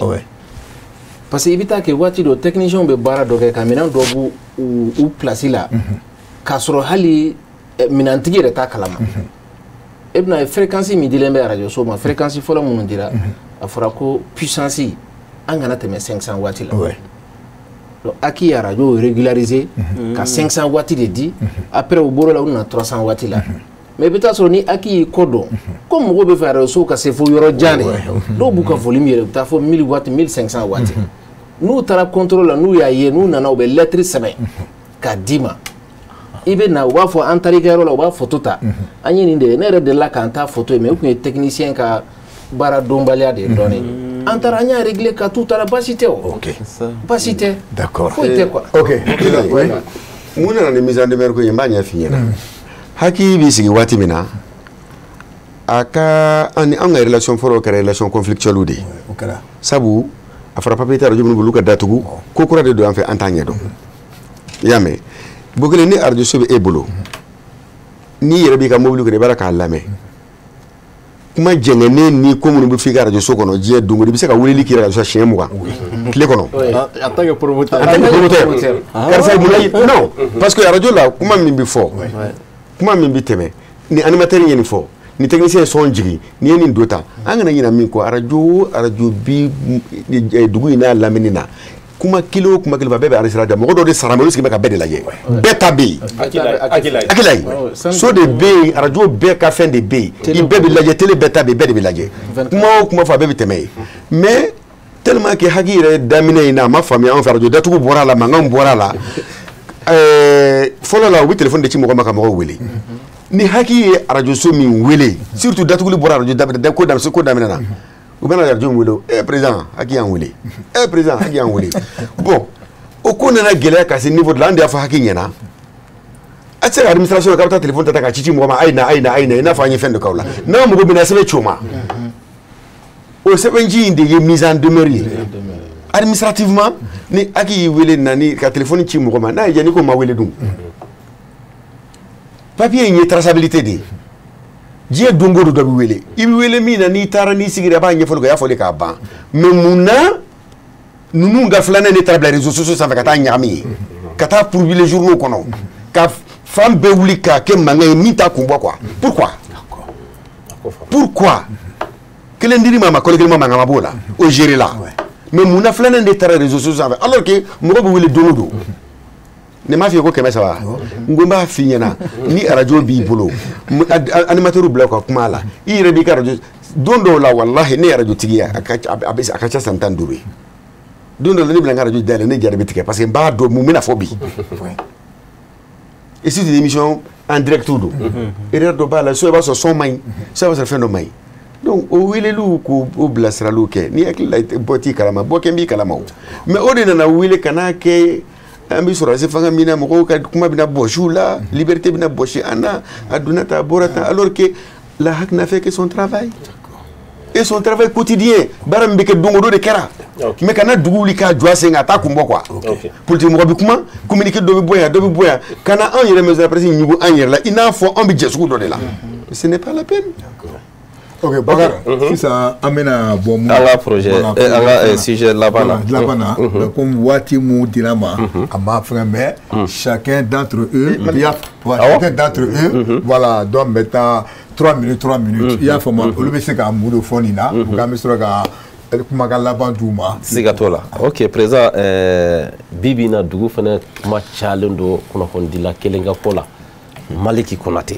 Maliki Konate a ye ko dɔ kɛ dɔw yɛrɛ ka fɔ la jamana janfara kuma caman bɛ ka fɔ e ye kunnafonidila ka ɲɛmɔgɔ i bɛ mun sɔrɔ ka fɔ a ko la. mɔgɔ b'i da don ko la i bɛ fɛn min dɔn Maliki ye kunnafonidila ye Mali la n bɛ se k'a fɔ ne ka lamɔden don sabu a bɛ ne ka cimisɛn bɛɛ kɛ wa mɔgɔ o mɔgɔ bɛ Mali kɔnɔ yan Maliki tɛ mɔgɔ dogolen ye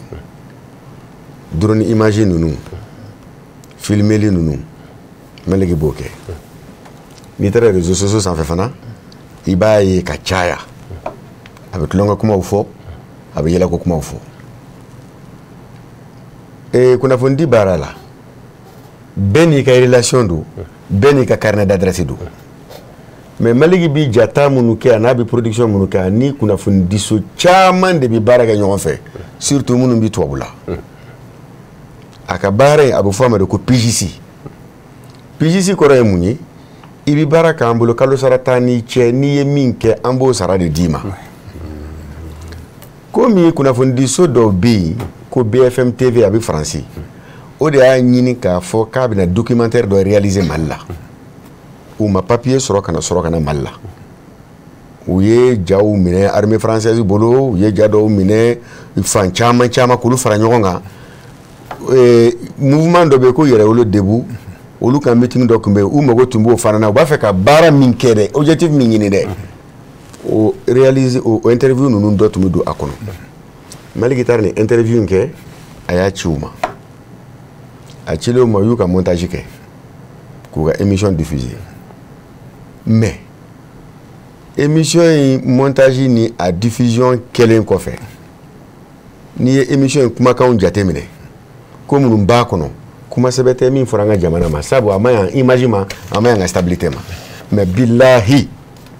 baara min kɛra a dɔnniya tɛ Maliki la a kalan t'a la mais komi ko kɔrɔ bɛ Maliki ni mɔgɔ dɔw ni ɲɔgɔn cɛ a yira k'a fɔ ko Maliki ni faransiyafan in ka surun ɲɔgɔn na kosɛbɛ ka kɛ n'a ye a bɛ kunnafoni di o kunnafonidiso ninnu ma jata ni fɛn ninnu sira fɛ maliyɛn dɔw sɔrɔla Maliki n'olu ye kɛlɛkɔrɔw kɛ parce que u bɛɛ bɛ réseaux sociaux kelen sanfɛla la minnu ko ko Maliki bi Mali janfa la ka se Faransi ma Maliki taara plainte tigɛ communiqué tribunal la ka taa di o tigilamɔgɔw ma o ma dogo mɔgɔ la a fɔra u ka na ni preuve ye ko Maliki bi janfa la a don u bɔra réseaux sociaux kelen sanfɛ yafa deli kɛra u y'u tɛgɛw di ɲɔgɔn ma kuma banna mais plainte in kɔni retiré la yafa deli kelen kɔfɛ Maliki la kuma bilala ye o mɔgɔ kelen min taara yafa deli ni plainte retiré la o mɔgɔ kelen de fana ye documentaire in ye k'a ye Maliki tɔgɔya la o de bɔra k'i sigi réseau sanfɛ ko anw y'a fɔ aw ɲɛna ko Maliki ni Faransi bi baara la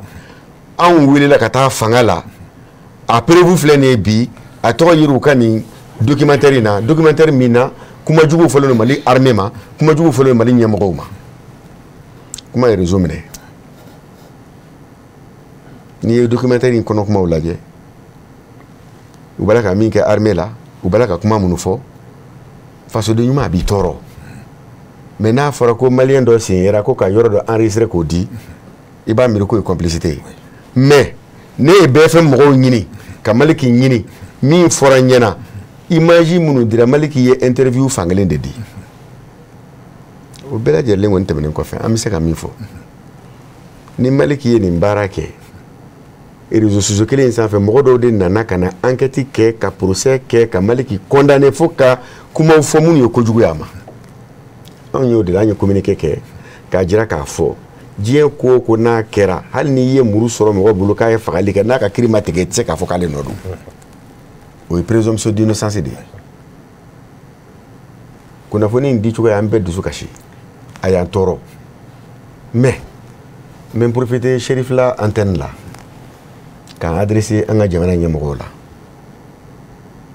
a fɔra ko Maliki welela faamaw fɛ kuma caman wɛrɛw fɔ la ni Faransi téléso ninnu ani radio so ninnu u y'u ka ŋaniyaw ta ye fɛn caman ta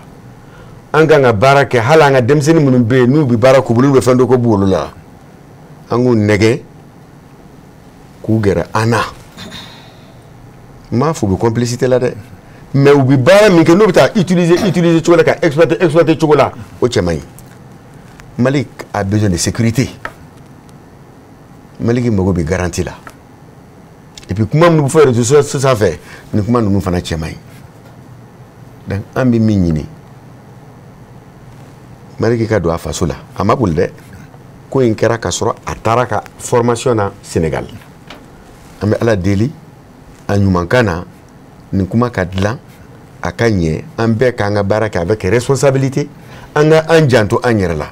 sinon kunnafoni diso tubabuta ninnu caman bɛ yen ŋaniya ɲuman t'u kɔnɔ u ye ko caman kɛ anw yɛrɛ la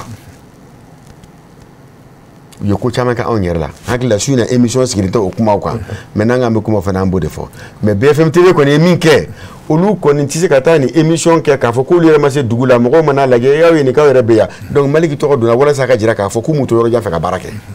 c'est pour crédibiliser leur documentaire sinon aw bɛ taa tɔgɔ don a la mun na a b'a da tubabukan t'a da kalan t'a la fin t'a la jɛ t'a la mais ni leçon bɛɛ bolo leçon don Maliki bolo leçon don kunnafonidila tɔw bɛɛ lajɛlen bolo k'a dɔn k'a fɔ ni jamana bɛ lahala dɔ la i ko kɛcogo dɔn ni médiaw ye média minnu ka orientation n'u ka projet n'u ŋaniya ye k'an ka jamana sigi kɛnɛ kan a man ka sigi kɛnɛ min kan. Président Samba i bɔra ka président Banjugu ka kuma mɛn sisan nɔ Maliki ka ko la e yɛrɛ fɛnɛ bɛ mun sɔrɔ ka fɔ ka fara a kan. Bon ne bɛ kuma de façon générale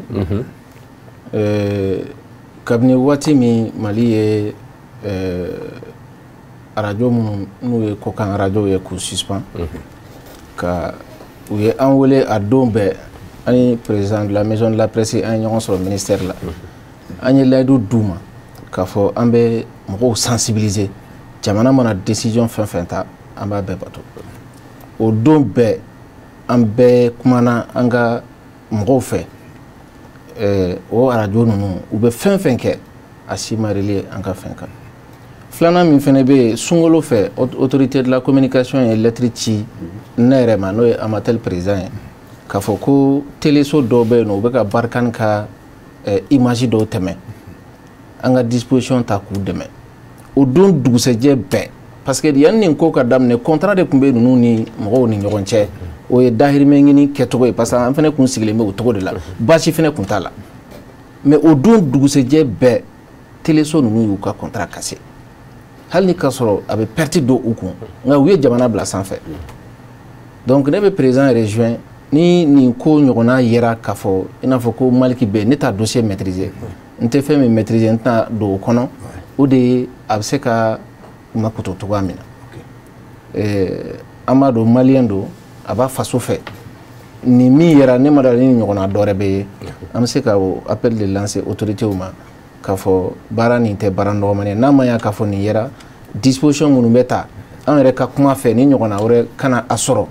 ni fili de don a kana don a fili ɲɔgɔnna kɔnɔ ni tugu de don a k'i farati a la donc an bɛ o baaraw kɛ merci beaucoup. ok Modibo Fofana e fana bɛ mun de sɔrɔ k'a fɔ fara tɔw ta kan la. bon comme Samba y'a fɔ cogo min honnêtement ne yɛrɛ fɛn ye réseaux sociaux kan mais n t'a maîtriser c'est un dossier que je ne maîtrise pas assez mais par ma petite expérience moi je pense que oui Maliki piégé a piégé là. Parce que il y a piégé journaliste à Barakono, à ma fofé no mago anglais traitement. Bon, on va où les coups fait qu'à Baradoke, mais il va sur y aller anglais moufaï ou mota. Ou tout j'ai. Voilà, ou anglais mata. Voilà, ben imagine de Douma pour lui à Bougara Baradeke. Et à sa grande surprise, après il a fait réellement anglais moutara en armée la gauche les deux. Armée la gauche là, en tout me voit timna n'afra armée la gauche là. Mɔgɔw t'a ɲini k'a faamuya tuguni quoi surtout quand mun kɛra réseaux sociaux kan a ye ne yɛrɛ siran parce que hali ni Maliki tun ma boli ne tun b'a fɔ u ka a bila sécurité la parce que a fanga bonyara de telle sorte que mɔgɔ bɛ mɔgɔ la a bɛ se k'a agresser yɛrɛ nin kama et point filanan ye mun ye je pense que inexpérience dɔɔni b'a la quoi inexpérience b'a la de façon professionnelle depuis nin daminɛna RFI ni France 24 de suspendra. Mais médias français caman ne yɛrɛ contacté u ye ne contacté k'u mago bɛ n na juste n ka fɛngɛ d'u ma u b'i wele ko thème ye migration sécurité parce que moi j'ai fait les organes français ne b'a dɔn mun don ko média sécurité migration sécurité mais i b'a sɔrɔ tɛ anglais i bɛ bali ka taa i bɛ taa sɔrɔ u ye anglais wɛrɛ ta ne ko non je n'accorde pas une interview. Ou bien que on a tué le bureau là, on est caméra. Je vous dis, on est caméra. Comment son interview accordé, mais juste on a boigné quoi. Non, non, je ne vais pas vous recevoir. Parce que l'investigateur doit il va se faire dans le boulot. Le barreau de remblai là, il veut comment me quérer, ou battre cadeau. Parce qu'il y a une interview de RFI. Il y a des RFI cadre qu'on a. Mais on a Serge Daniel qui a fait de là. On est comment pour que Serge Daniel sécurisé. Ne a mes RFI là. Dire pas une wili, il y a quoi? Non. Une espérance donne mal qui sera quoi. Parce que réellement l'État a milliers qu'on mais les collaboration nous imaginer. Mais en nous domaine là, ne pas do à deux banjou soro. A une soro. Entre ce cas doit là quoi. Franchement moi des fois et moi au cas do anga bara fene konana. Moi de la me piéger. Imayali Facebook ni fake news ko ni désinformation ni malinformation nous mena bibina. Journaliste chama mi piégé à konana. A me fait partager en tas de monde. Mais il va partager dans le cas de nous de bêta ou fait. Ou bien de cas fait un bécon nana. Allez 600 toi quoi fait mort d'obé minon boulot. Ou bien information dit man fait benden ko faye bi plateau kan. Ou bien lien do ci ama. Abuka kono ka fo ko lien mun do abe kuna funia. Ni ta donc kana cliquer. Il y a cliquer droit ou biga donner soro. Donner fait biga mail là ou ba be soro. Qu'on soit très prudent aujourd'hui, surtout Malibe la alamuna. Mo chama be fera fin chama soro ambulo ya no bibina quoi. OK. Basite balo FNB mun soro ka fara to taka. OK, mais juste comment cela pardon Malik mo chama ba do.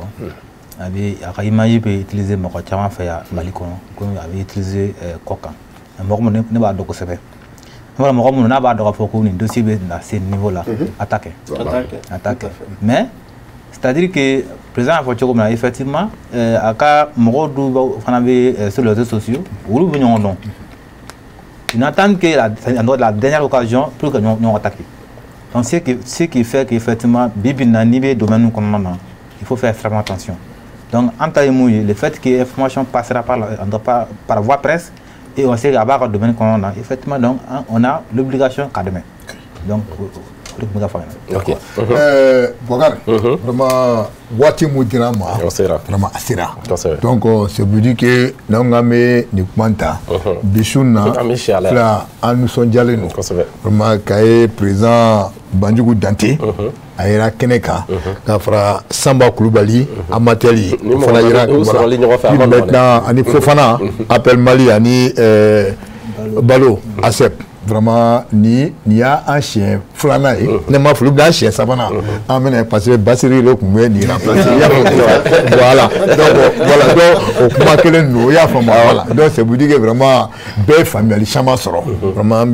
président Samba, il y a comment de faire, un peu dehors du quai. Vraiment, un peu boulboul mounani. Joliba TV qu'à côté là. Il y a qui l'a qu'à faire billet dimanche. Signé lundi, mardi au plus tard. Faut que anga kuna fo juma do soro ka fo ko Joliba TV ko ada il est là il y a comme ça avec be nous sommes mais président fera mon fera fo ça se comprend donc Bokar donc ambi président Banjugu Dante ambi fou ko c'est merci beaucoup Samba Koulibaly amateur qui fana fo moi Fofana qui fana fo ani Balo qui fana fo donc Bokar faut le lamam bibolo amesura ka kuma kuche Bokile o b'a fɔ bamanankan na ko dɔ ye tiɲɛ dala ye kasi la a na kɛ a ma ɲuman ye tiɲɛ den na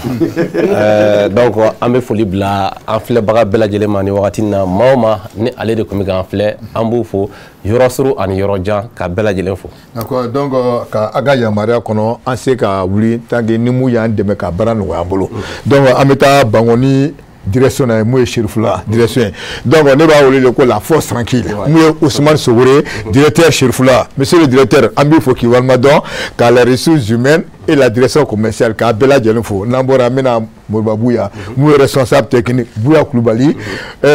production ani régie ni fond B moi Mohamed Koulibaly Mohamed Keita le russe ne va le russe parce que a ka fait beke russe jamana et bon le russe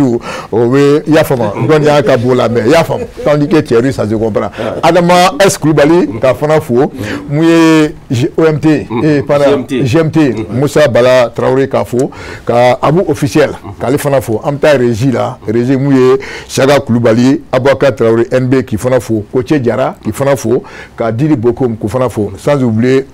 Moussa Fomba, rédacteur en chef, Kaboy Kana Mouya Deme ka baran ou enfant bolo, Masababi, Mouye Van, Ani Barou, Kafra Donto Dia, au Fanafo, no Bore Mouye chauffeur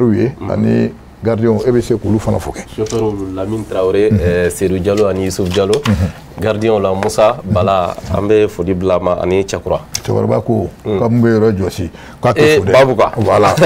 Babouka. Babouka, voilà. On a Tchorba, voilà. Donc, quand on a Moussoroba, nous faut assassin Baraka fo, Pavina Sumuno qui fera fo, Amnata Sebara, Tene, Kolivar Jamala Kono, Go Aydra qui fera fo, Nasri Fikrati, Madame Toué, Djanaba Kounate qui fera fo, Almami Traoré qui fo, Draman, Moué la police de Zégoye, l'adjudant chef Abdou Karim Bagago qui fana fo Garba Mama Sembara Kale fana fo ka kunjani OMT donc Ousmane Chérif Madan Aydra de forme wonyana ala ka trochi ani ma ka trochi kelintene ya fama donc Aydra angon ma adon ala ka trochi ya fama ambe do ka famille ala ka mangoro ala ka kinima dampema donc dona natala amna nyonsoro keneka donc vraiment les invités on vous remercie beaucoup on tient ala ka besara merci